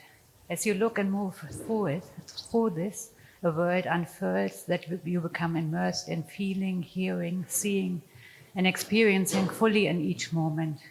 Expansive. The experience feels vivid and rich despite the difficulties of movement across uneven ground and against a fierce wind. Immersive. You cannot see beyond your immediate surroundings. There is no horizon. The world that emerges step by step feels intensely connected around you, almost thick, and you dissolve into it, into the grasses, into the terrain, into the wind that moves the grasses against your body, sensory. When I was thinking about my presentation today, I returned to Bridget's writing rather than to my own contribution to the fieldwork book. I turned to her text, Swampy Ecologies, that I've just cited from, which reflects on Nancy Holt and Robert Smithson's film Swarm from 1971. I also reread Bridget's text Flicker Time and Fabulation for the Futures and Fictions book, and turned to the text Future that we co-wrote together for the Bloomsbury Handbook of 21st Century Feminist Theory. The texts all reveal Bridget's radical commitment to thinking through the relationship of bodies in the world, human, non-human, more than human, and through the question of what lies outside the frame of the visible and the audible. For Bridget, the philosophical and practice-based commitment to a radically different way of being in the world together was paramount and the precondition for another world to come, for a world that is more than, as she would say, more beautiful, more flamboyant, more fantastic, as Jack Smith's 1962 film Flaming Creatures exemplifies.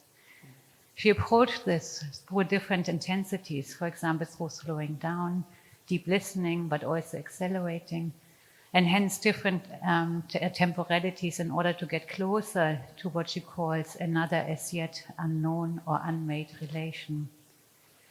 In our conceptualization of an alien feminism, which took inspiration from the Xenofeminist Manifesto, from Afrofuturism, and from Luciana Parisi's writing, this yet to come is driven by trans, machinic, and hybrid bodies, and by the question of what it is to have a body.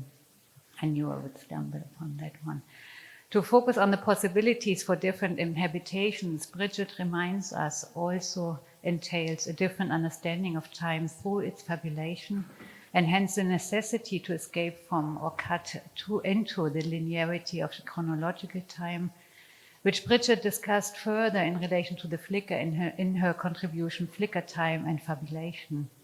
Here she argues that flicker time is a fabulated space, and I quote, where fabulation suggests an estrangement that is rooted in the condition of the real, yet also gestures towards a form of speculative thought, the telling of stories, the weaving all together of forms of speculation, the might be, could be, possibly. Bridget evokes fabulation as a possible impossible, an operation of possibility that is not yet possible.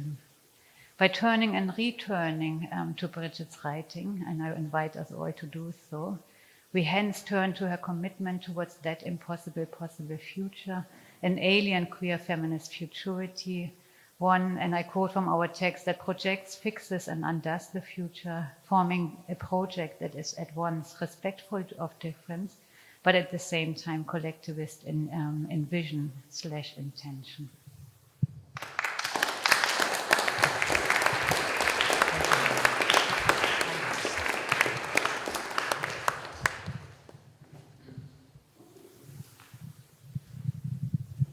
Thank you. It is indeed an immense honour to be in this book and an immense honour to be part of this event tonight. Thank you, Polly. Thank you, Sam. Thank you, Bridget. My contribution to the book is called 60 Stories 6,000 Miles Apart. And the stories that I've chosen to read are the ones where Bridget intervened as editor to change terrible typos, to suggest a more elegant formulation, and to give me a chance to be here with you tonight and to read these words. 24th of April, 2011. yogi_valley_mono_2.wav. With the waveform almost flatlining, so quiet that it struggled to be heard above my daughter's voice from the room next door, it is no surprise that we rejected this recording 8 years ago, particularly since it also encodes the wobbling of the parabolic reflector and handling noise as I change my grip. A discarded document, but heard alongside the animal cartography of the crows mapping the valley. This file ushers in a soft human scene, a calm space opened between the percussion of tiles being hammered on a roof and the melody broadcast through the Goji no Chaimu PA. 13th of November 2013, B17H04M39S13NOV 2013.wav.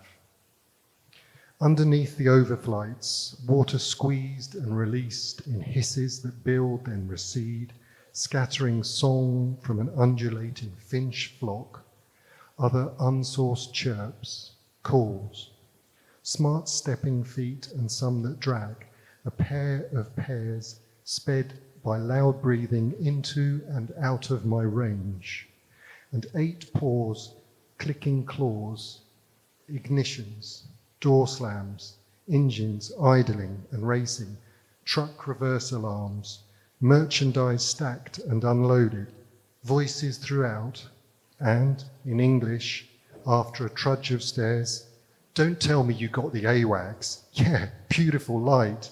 I got the dogs. Really pleased with it. More so that 5th of September 2015, to the lagoon again at night, wind clattering the foliage next to the perimeter fence. Insects susurrate the grasses and glint in the circle made from the darkness by my torch. The tide has come right in, obscuring daylight's rubbish, scotching our plans to head to the reef, our hopes that the fishers might be abroad. I record waves submerging rocks, but this is the very smallest substitute for what we had hoped.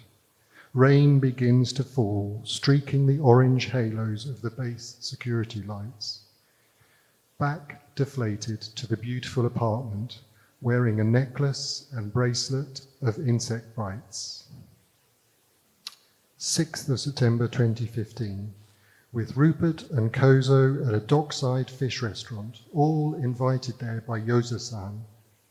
High-prowed trawlers bob at their moorings, and I'm squinting at the brightness below the grey clouds, hot after the car's astringent air conditioning, sweat forming between my shoulder blades. The restaurant that doubles as a wholesaler is busy with the sounds of chatter, of footfalls, chairs scraping, chefs chopping, frying and calling orders, trays of food placed on tables, tea pouring, chopsticks snapping apart and clicking against raised bowls. A yellowfin tuna is carried through the diners to gasps and mobile phone clicks to gather a crowd.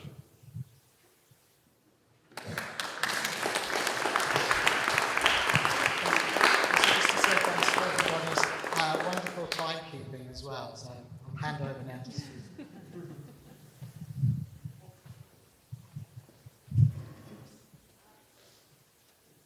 Thank you, Sam. I'm going to read from my field notes, and as I do, of course, I have the voice of my beautiful friend Bridget there guiding me. 6th of April, 2017. A Guardian news article about Canada catches my eye. Over the weekend, the purpose-built Ice Core archive at the University of Alberta in Edmonton suffered a series of malfunctions as its triple backup systems failed. Thousands of years of Arctic climate history transformed into a watery slush. But what captures my imagination in reading this story is not the double drama of meltdown, in that the collection's material remains have been extracted from a frozen world that is literally melting, but my discovery that an archive composed entirely of ice exists in Canada, where I'm from. This is a revelation that propels me on a journey that is still continuing today. 24th of June, 2019. 2 years on from reading this article, I'm finally about to enter the same archive to document its samples and the scientists who work on them. Dressed in our thermal suits, snow boots, and gear, we enter, moving through an airlock bathed in the afterglow of Martian red light. The sudden hiss of compressors gives me the strange sensation that I'm entering the International Space Station, a threshold into another world.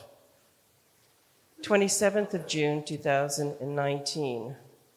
Conducting an interview with Alison Cristicello, director of the archive, as well as founder of Girls on Ice, an organization dedicated to bringing young women into glaciology, I asked her about her process of engaging with Indigenous communities, given the long history of scientists and experts coming to the North without consideration for local knowledge practices or recognition that the land on which they are working is not a universal resource. Alison responds, the permitting process of getting acceptance from the local community to work on their land is actually a very rewarding process to go through. You know that you have the most important permission to be on that land when you go through that process. It's their land and it's a privilege to work on it. But it's a complicated question. You know, you have this outreach checkbox, and I think a lot of scientists who work in the North, they just do the bare minimum. I finished by asking Alison about what she feels when she's holding an ancient piece of ice. Does she have the sensation that she's looking into the deep time of planetary history? Alison responds, there's a piece of ice in the archives from 80,000 years ago. I don't really feel like I'm holding this precious thing from the past. It just feels precious presently to me. And maybe that is because I spend a lot of my year living on ice, and it's just such a present place for me. 3rd of July, 2020. Faiza Ahmed Khan, with whom I've been collaborating in India, reached out to geologist Sudipta Sengupta, who was the first female scientist from India to work in Antarctica in 1983. In our conversation, she speaks about the challenges she faced in trying to conduct field work in a remote context where women were not always welcome or were taken seriously. In 1970, Sudipta was the sole survivor of an all-women climbing team who reached the summit of a 20,000-foot peak they named Lalana in Himachal Pradesh. An amazing photograph of 3 really cool female climbers taken at the summit documents this day. On their ascent, a fast-flowing river fed by 5 glaciers would sweep her team members to their death. Lalana means women in Bengali and has not been ascended since. We make plans to meet in person when I'm back in India. Sudipta follows up with an article called The Ice Ceiling That Held Women Back from Antarctic Exploration. And Faiza finds 16-millimeter footage of Sudipta that was shot while she was helping to set up India's first research station in Antarctica, Dakshin Gangotri. 6th of April, 2021. It's our second session with oceanographer Grant Dean and polar researcher Oscar Glowacki, who have pioneered the use of hydrophone arrays to measure the acoustic energy of melting icebergs and calving events. They have generously agreed to teach us some of the basics so that we can apply this method in India. No one has ever done this kind of work in the Himalayas before, which has very different sound dynamics in the marine environments of the seas and oceans. 24th of September, 2021. I'm now in the field at Drangdrung Glacier in the northeastern Himalayas, shifting altitude from sea level to the ablation zone of a glacier. I've left the air-conditioned space of the lab, with its freezers stocked with ice, to work with a team of scientists and researchers from India on site at 5,000 meters. The ice is blue here, but covered with debris as wind scrapes the dust and rubble of mountain geology across its surface.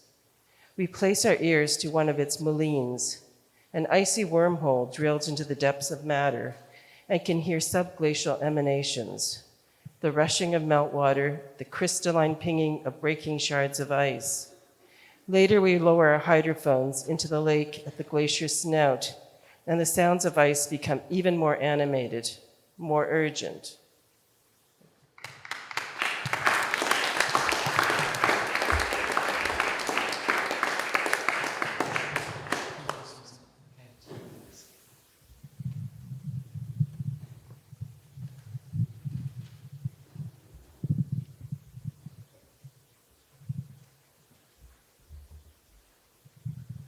I'm going to read a small section from a book-length work titled There is a Miracle in Your Mouth, which is formed of several threads, including a hurricane approaching a megachurch called Lakewood in Texas. The approaching winds have built up to speeds of over 150 miles per hour, prompting hurricane and storm surge watches in Texas. As the hurricane bears down, a state of emergency is declared, along with mandatory evacuation for many residents. Evacuation is for the privileged, and many have no choice but to remain behind, along with those who do not take the warning seriously. Right-wing media outlets and Republican politicians have downplayed the threat, dismissing it as fake news concocted by environmentalists to suit their political agenda. The Black and Hispanic communities living in the more deprived neighbourhoods along the shipping channel, who are the most vulnerable to flooding and the resultant chemical accidents and toxic burn-off as the industrial plants close, find it hardest to leave. Some finish work early, board up windows and sandbag doors. Lines of cars and pickups begin to form at gas stations to leave the state. But the oil refineries have closed in the advent of the storm, and there is not enough fuel for all the vehicles. Flights are cancelled. The airports close. As the storm approaches, small eddies of wind stir at the ground, picking up leaves, dust, and rubbish. Some of these eddies dissipate whilst others build, pulling upwards, stretching into mini tornadoes that rotate within the larger cyclone. The roaring wind of the eye wall, now 10 miles wide, is moving towards Houston. March 2022, Lakewood. Lisa Osteen Combs preaches a message series entitled Facing the Future Without Fear, Signs of the End Times. Osteen Combs, speaking with a gentle urgency, tells her listeners that they've seen events like tsunamis, earthquakes, tornadoes, and famines. We're seeing so many of these escalate in our day. Jesus said, "Do not be alarmed." See, we don't fear as the world fears. Osteen Combs states that we will not know when Jesus will return. She also warns believers to be ready because the signs of the end times are increasingly present and he will come quickly. She preaches, "You will see Jesus coming in the clouds, so our future is secure." It is the early afternoon in Greenway Plaza. It is still hot and humid, and a recent drought caused by high temperatures has cracked the soil. But in the far distance, a grey movement of cloud is morphing and growing in size. The light begins to darken, even though it is only early afternoon. Within the sanctuary, there is a brief moment of silence as the bustle of voices and people settling into their seats quietens. The clouds roil and tumble, expanding and contracting, moving toward Lakewood until suddenly they are overhead and discharging upon downtown Houston. The world is altered completely.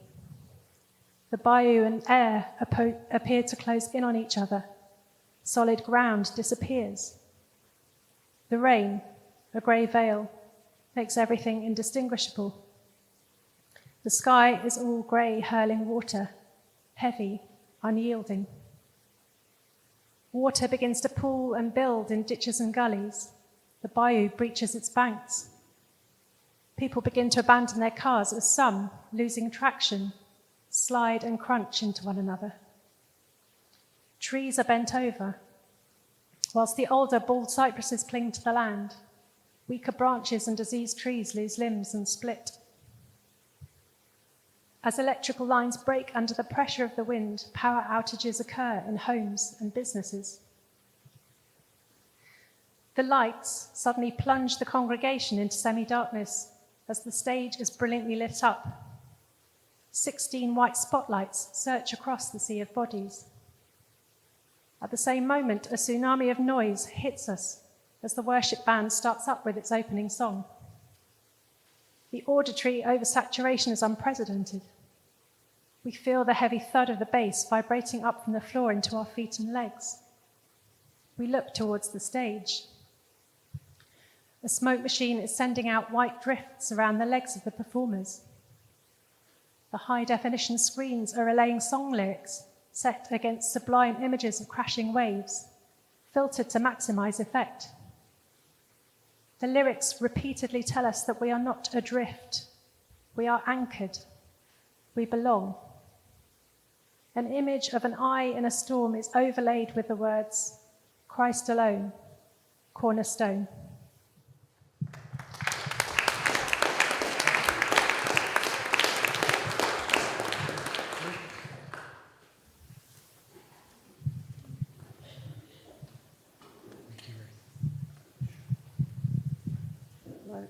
Hello.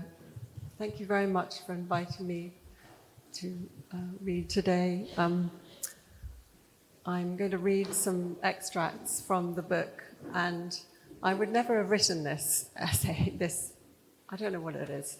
I would never have written it anyway if I hadn't had the conversation with Bridget, who saw the film that this is a sort of about, that led to the making of the film, which Bridget saw, and then we talked and walked in southeast London as well, so that was very resonant for me, as were so many things this evening. There are so many connections. So it will probably be a bit scattered because I'm just taking out little nuggets to give you a sense of the stories that make it up. Bus journey.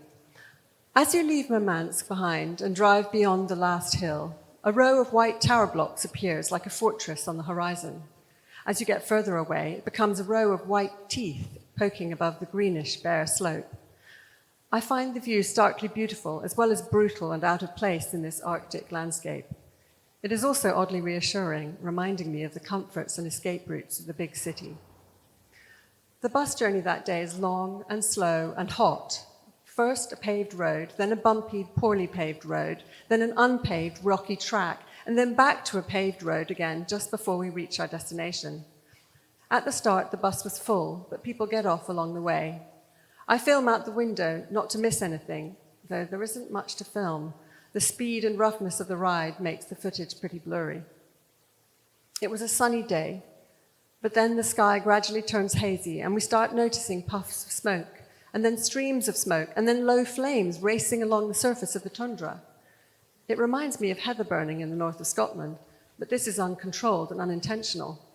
I film out the window again and record the noise of the inside of the bus. It's something to do and keeps me focused.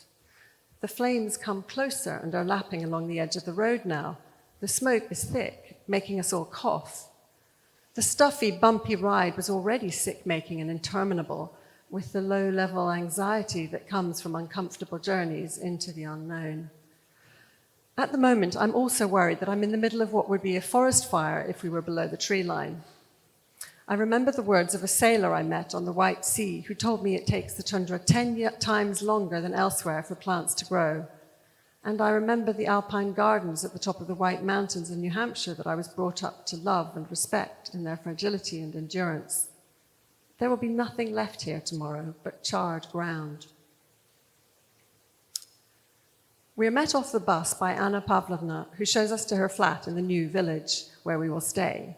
Anna Pavlovna is the director of the House of Culture, which is in the old village, and she mostly stays there because she doesn't drive, and the villages are 5 kilometers apart. The new village and old village are really one community stretched to breaking point across 2 sites. There is a bus that connects them, but it only runs twice a week. I chat with Igor in the teepee. He's just finished school and is about to head off to university. He cheerfully answers my questions and tells me about his life and plans. We go for a walk with his younger friend Alyosha up the hill above the river. It's a prolonged sunset where the sun never actually sets. The light just ripples through greys and streaks of yellow and blue. We pick the odd cloudberry, but the ground is dry and they haven't ripened. Cloudberries are economically important. They're just about the only way that children can earn money in the village, Igor explains. He no longer relies on cloudberries, but works in the local hotel, mostly catering to Chinese tourists who come by the coachload to see the northern lights. He's saving up to buy an electric guitar. Tourism is the growth industry. Andrei tells me that the priest of the village church is also a personal trainer. I try to imagine what he might be like. Later, I sneak into the church, which is just outside the new village, next to a swampy pond, a breeding ground for midges. The swamp, the fireweed, the upturned dinghy, and the watchtower on the hill overlooking the scene are straight out of Andrei Tarkovsky's film Stalker. This is the zone, and I do feel a vague sense of unease. The door to the church is closed, and I feel like I'm sneaking in. It's disconcerting to find a tiny, crowded hallway and a staircase. I start up the stairs, but hear men talking loudly and firmly, and I decide to retreat. It's a visceral response. My curiosity is defeated. The last Sami. I asked whether any Sami were living in the village and was given the phone number of the last one, Irina Danilevna. This part of the Kola Peninsula is part of Sapmi, the region traditionally inhabited by the Sami people. However, the Sami population is very small in Russia. We're shown into the kitchen. Irina Danilevna is tiny and at first shy and confused as to why we want to speak to her. We loiter in the kitchen and I burble on about making a film about the village and how I'm interested in the stories people want to tell me. Ksenia makes reassuring small talk. She's brilliant at finding common ground and is well known and trusted in the village. I notice a bowl of unripe red cloudberries on the windowsill where the window is propped open by a large plastic bottle full of water. Ksenia asks whether Irina knows about or gathers herbs for which the Sami are known. Oh no, I don't know anything about herbs. I mention the unripe cloudberries. How are they to ripen when there's no rain, says Irina. Later, I tentatively ask whether I might come berry picking with her, as I'm interested in filming the paths that people follow. I already went yesterday. A polite refusal.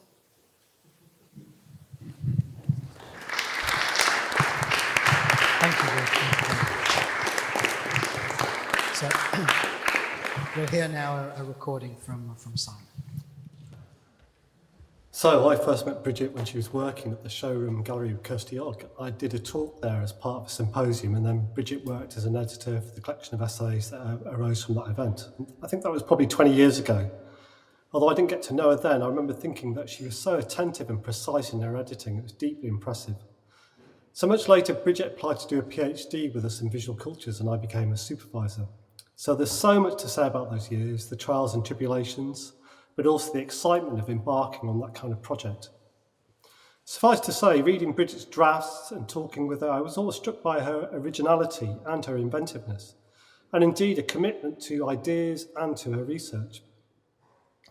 I remember Stephen Shaviro, her external examiner, saying to me in the pub how good he thought her work was. During that time and immediately after, she would share her publications, including a deeply impressive edited collection on the Sensible Stage, I'm sure many of you know it, that really worked through some of the essential ideas of a PhD. Well, more recently, Bridget and her partner Sam invited me to be part of their fieldwork book project that we're celebrating here. Well, it was so lovely and flattering to be part of this kind of gathering, this group that she brought together. And as per usual, it reminded me of all those years ago, Bridget's editing and her generosity with my text were really, really gratifying. They were lovely. I think that the book is really a testament to her vision and her important research. I remember Bridget's laughter and her lightness. But to me, it was, once again, her serious commitment to her work, to teaching, curating, and writing that really stands out. And that's why this day is so important. Or at least it's all that and a sense of adventure, the willingness to go places, to take chances, to involve herself in other scenes. If you'll allow me, I want to just read the last couple of pages of my essay for the fieldwork book.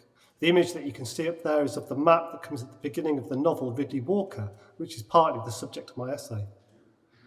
I wrote that essay for Bridget, and for Sam, of course, but it was in these last paragraphs that I think I was attempting to dovetail my own interests in fiction and fictioning, and in pilgrimage and what I call the fiction of the self, with Bridget's own set of exciting and engaged research interests. I want to dedicate this reading to Bridget, but also to Sam. Is our idea of the self perhaps part of the problem in what can feel like these end times? There is not the space to explore this fully here, but is it the case that a particular notion of the self as a separate, cohesive, centred, self-possessed subject also involves a whole set of values and assumptions that are also invariably exclusions? We might also note here the importance of turning to other neurodivergent accounts and experiences of being in the world, which, as well as showing us further and diverse modes of existence, also show up the edges and exclusions of our dominant fictions. This disruption of a dominant fiction of the self might also relate, I think, to some of the more ecological concerns of this anthology. On the one hand, it might, for example, open the way for other fictions of other selves, or even perhaps non-selves, away from those premised on extraction and human centrism, with all the attendant investments in current knowledge systems. On the other, it might simply point to the idea of the self, or the subject, as a particular kind of ecological system, one that is itself positioned or nested within a wider ecology. Well, certainly with the first of these at stake is the exploration of other kinds of epistemologies. That, I think, will also imply different kinds of relationships with the landscape, with animals, plants, and indeed all the other non-human entities and avatars we live with.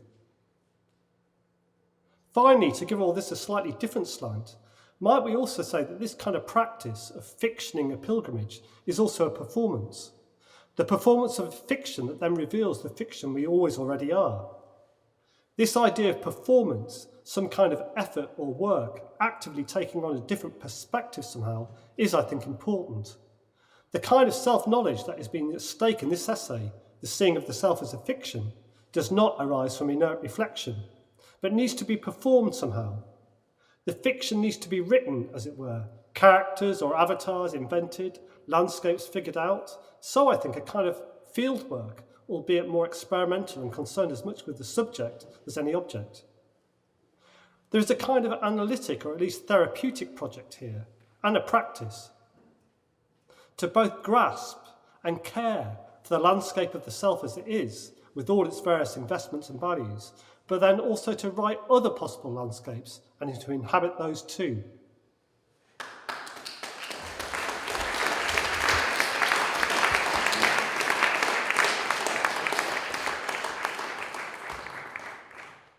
Wandering in Someone Else's Garden by Philip Samatzis. Location 3, Bolskine Burial Ground. Bolskine Burial Ground is located opposite Bolskine House along a mildewy stretch of General Wade's Military Road. The entrance comprises a rusted gate and a narrow set of steps leading to rows of ancient headstones. A dry stone wall borders the cemetery while a dense undergrowth of ferns and shrubs reclaim parts of the semi-maintained site. Bolskine's old kirk was destroyed around 1777, but the ruins of a mort house remain on the site. The mort house was used to store corpses before burial to protect them from body snatchers who would sell them to surgeons for medical studies. It was usual practice to watch over recently interred bodies for up to 6 weeks to ensure their final resting place wasn't disturbed. In 1831, J.M.W. Turner visited Bolskine and made a stark pencil drawing of the burial ground on off-white laid writing paper. This visit was made during a scheduled stop at Foyers on Turner's steamboat journey north up Loch Ness, principally to see Foyers Falls, which he also sketched. I arrive at the burial ground at dawn to register a wide variety of bird species, including robin, goldfinch, blackbird, bullfinch, thrushes, and tiny wren flitting between lush grass and tree foliage. Vehicles driving on the other side of Loch Ness occasionally interrupt the tranquil locale as they navigate narrow, winding roads at high speed. The wind eventually appears to disturb the calm, culminating in a wash of leaves and branches shuddering and scraping against one another. A passing shower soon overwhelms the restless soundscape with an increasingly strident downpour, quietening all other sound actors. As I shelter near the Maud house, I notice something etched into one of its irregular stones. Neatly written in cursive handwriting is, "Please, Jesus, meet me in the air." Location 5, Loch Ness. Standing on the edge of Loch Ness, I listen to the blend of electrical current flowing through overhead power lines and the choppy water breaking against the shoreline. The air is damp and the sky opaque as dawn gently emerges from the gloom. I think of the iconic photograph taken by Robert Kenneth Wilson in 1934 across from where I am standing.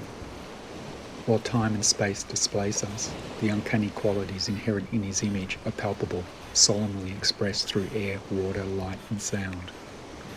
The play between current and flow is rapidly interrupted by the groans of the wharf responding to the increasing velocity of wind and the turbulence of water causing it to strain against its moorings.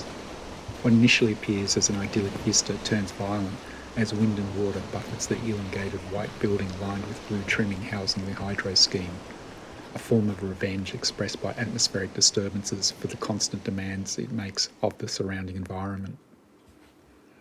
Location 8, East of Boleskine. Retracing my route back towards Foyers, I encountered the strange sight of bracken and gorse smouldering by the road. I am struck by how the gorse gradually changes from a vibrant yellow to brown and then black. No one seems to be around. The traffic on General Wade's military road has now completely ceased, heightening the sound of the muffled fire. The bitumen-bound mineral aggregate that comprised the single carriageway road provides a deadening effect upon the surrounding landscape. My watch indicates it will soon be 9 p.m. Although it is still light, a strange haze hangs in the air, shrouding the landscape in a billowing smog. I watch and listen intently to the combusting plants as they gradually transform into carbon dioxide, water vapour and ash. Location 10, the gardens. I set up a pair of omnidirectional microphones within the expansive gardens of Boleskine House to record the early morning call of robins, swallows, blackbirds and wood pigeons sounding across trees and flitting between shrubs. It is often reported that the gardens are eerily quiet. However, this morning they are populated by abundant bird life. I feel the ominous presence of the ruined house behind me, nestled within the slopes of Tarman Tassuan Hill. In front of me is the burial ground, redolent of time displaced, and bewitching Loch Ness, whose violence has succumbed to a brief period of impassivity. I take one last glance at Boleskine House as a gesture of farewell, and then depart its grounds by jumping a post and rail fence. The birds soon scatter and take flight. A few weeks afterwards, I learned that arsonists burned the house to the ground, their nefarious activity devouring the maligned estate with one final act of transgressive violence.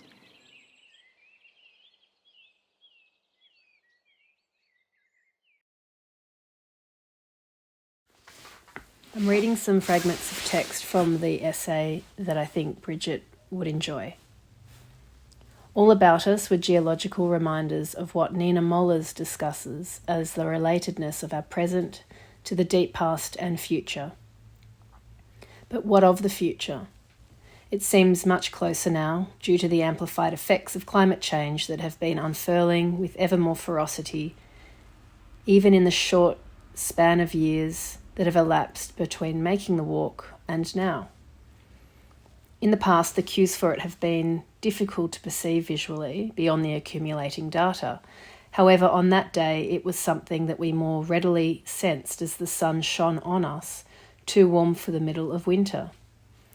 Knowing now that 2015 is officially the second warmest year from 137 years' worth of data, the warmth of the sun was simultaneously an unsettling reminder of being temporarily located in the midst of unfathomable change, unfolding within the sixth mass extinction. The countless geologic fragments present throughout the Hikoi/walk not only embodied deep times of eons past, but simultaneously demonstrated the ubiquity of colonial, spatial and temporal legacies throughout every inch of the cadastral grid and its multiple material expressions. When inviting participants to walk with us, we noted this by proposing that the Hikoi would, quote, reveal glimpses of the terrain as it was formed thousands of years ago, and the ways that this has been built up, quarried down, altered and appropriated by successive inhabitants, end quote. The cadastral grid upon which the current city is formulated is both literal and figurative, and we're entangled within it. It structures our perception and engagement with the terrain and is therefore inescapable. Our movement, mobilised through the walk, was organised through the limits of this grid in the form of a network of roads giving shape to the suburbs. Any solidified lava that we may have fantasised about encountering could only be perceived as disaggregated fragments, here at the Northwestern Motorway overpass, there at Asquith Avenue, again as a pile of blue metal adjacent to the railway line at Morningside.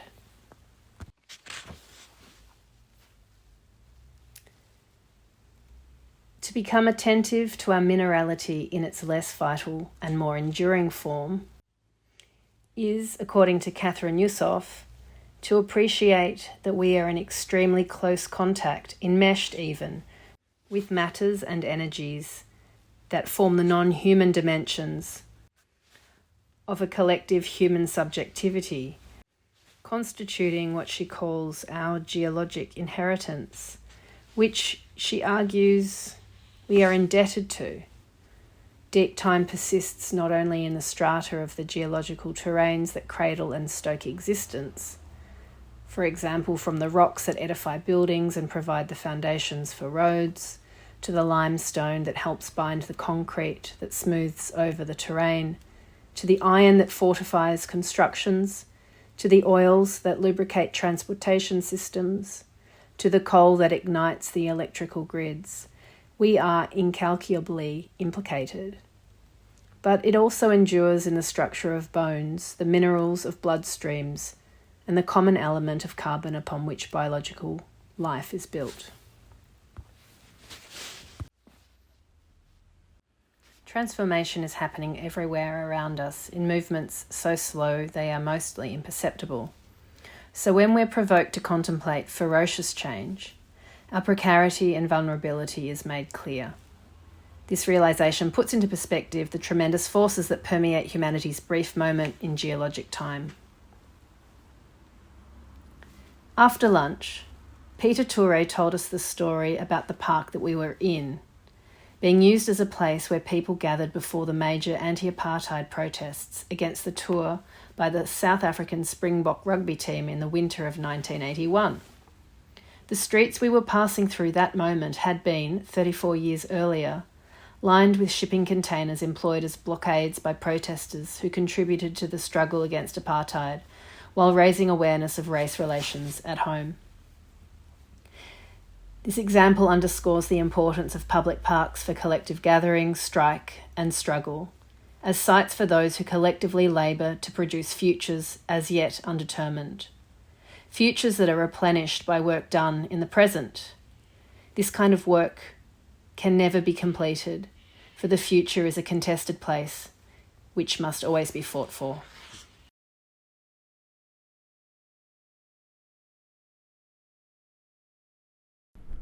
Hi, Nicholas Mangan here. I wanted to share the end passage from the introduction that Bridget generously wrote to help the reader contextualise my contribution to the fieldwork for a Future Ecologies publication. Given that my contribution was from the narration of a filmic essay I had recently made rather than a standalone essay.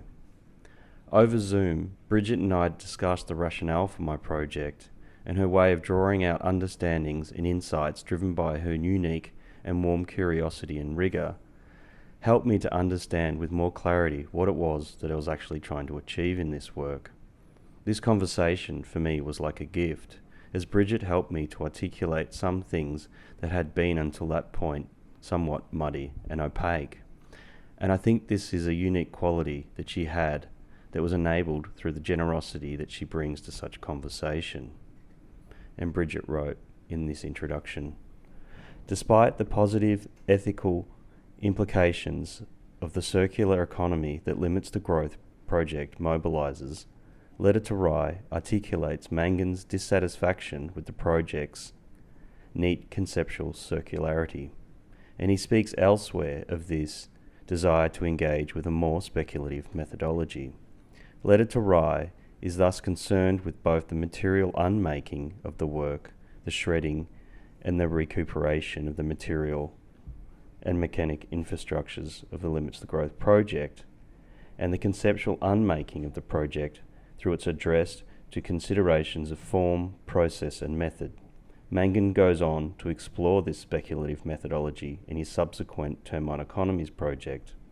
Letter to Rye, therefore, provides a way of understanding questions of methodology, research, and indeed fieldwork itself in both a visual and actual sense. This latter distinction can be understood as the process of going into the field of research, following the often meandering paths that beckon regardless of whatever these paths occur, and in the actual physical world, or through the twisted circuits of research. These twisted, circuitous, and sometimes fractious paths through the research project are so vividly staged in Letter to Rye. These are paths that unfold through and are most importantly led by an unequivocal, dense material engagement with process, form, and production, what Mangan has referred to as a material wayfinding. This is to say that the stories that Mangan unravels and weaves and unravels again are driven by the material world, and the material itself becomes the protagonist of its own story. Bridget Crone.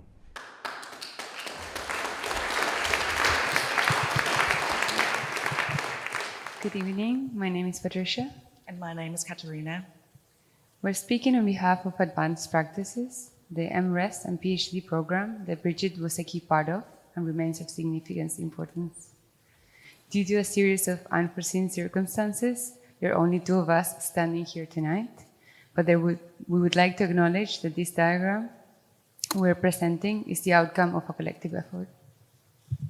Thinking of Bridget's scholarly life, we thought to present our contribution in a diagrammatic manner, to reflect on the importance that this method had in her practice and in her writing. Thinking as drawing, feeling as seeing.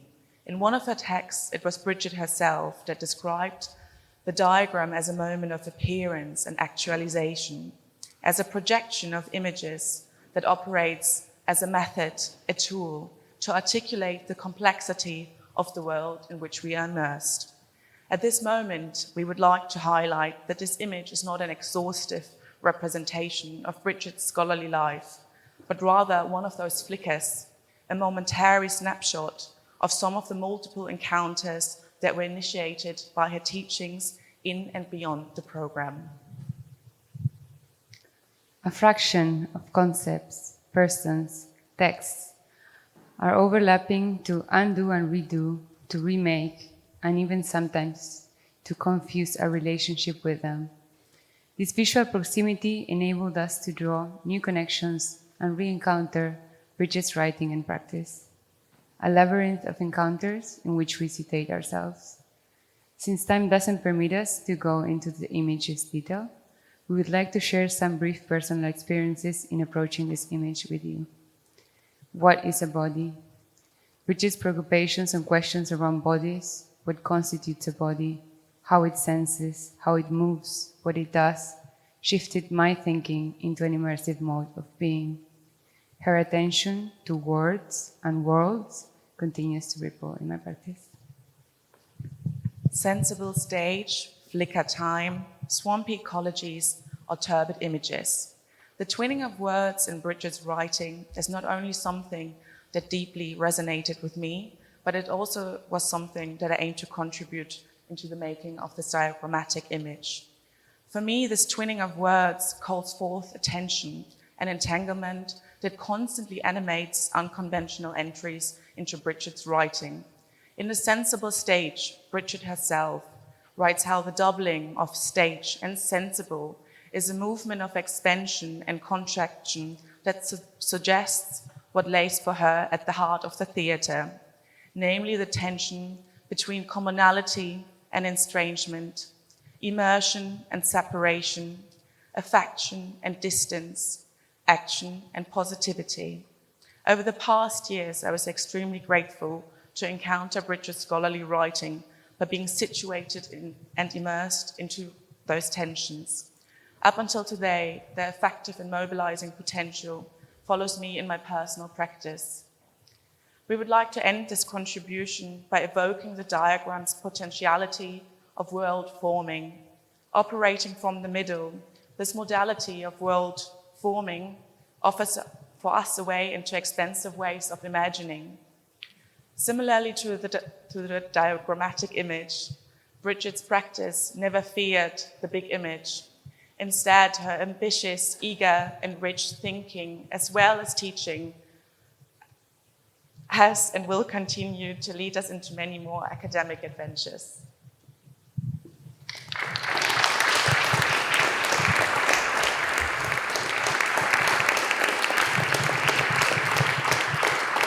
Thank you for your wonderful contribution.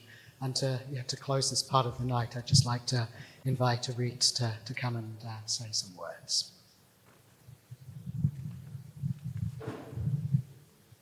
Thank you.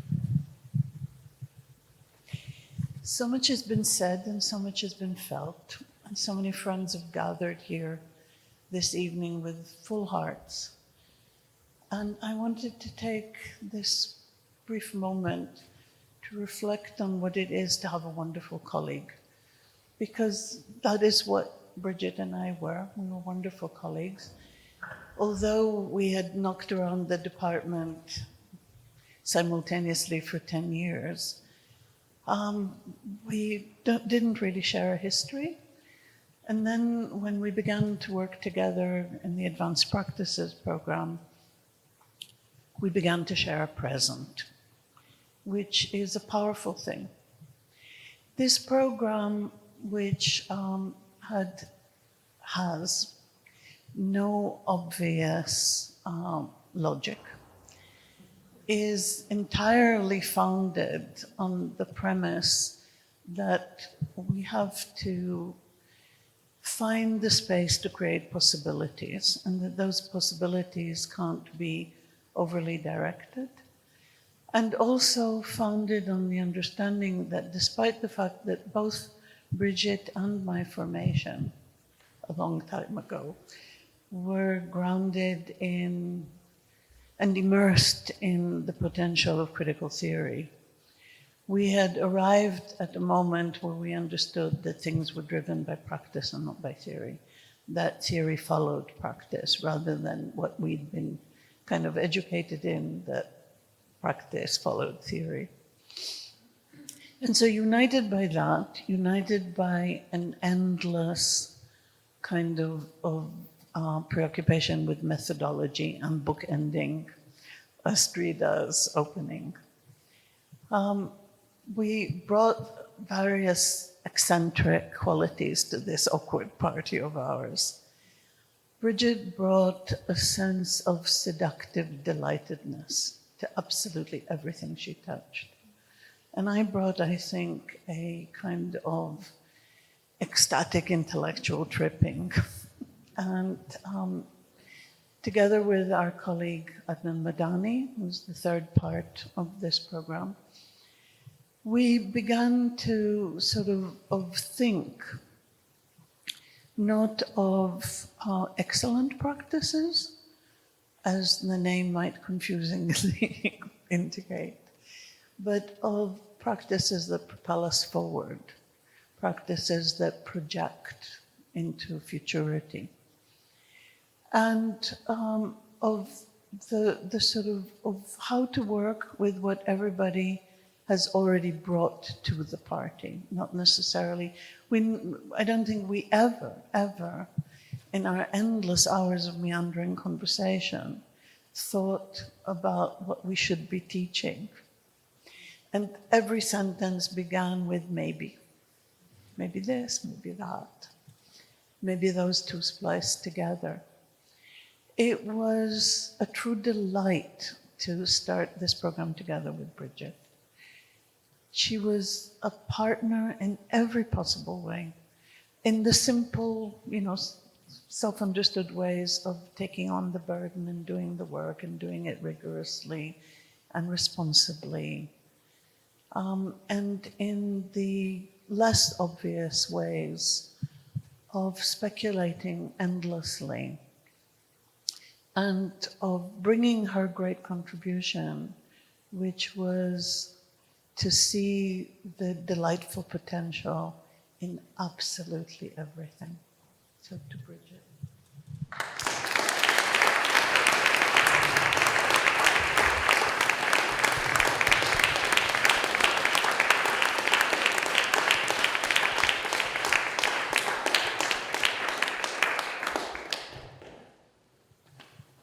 Thank you to everyone who's joined us this evening. Thank you to the generosity of all who have presented and collaborated. I welcome you now to raise a glass upstairs to Bridget. Please make sure that you also partake in our bespoke cocktail that we've crafted, the Brigitte, also in honor of Bridget. So please enjoy the rest of the evening. Thank you so much.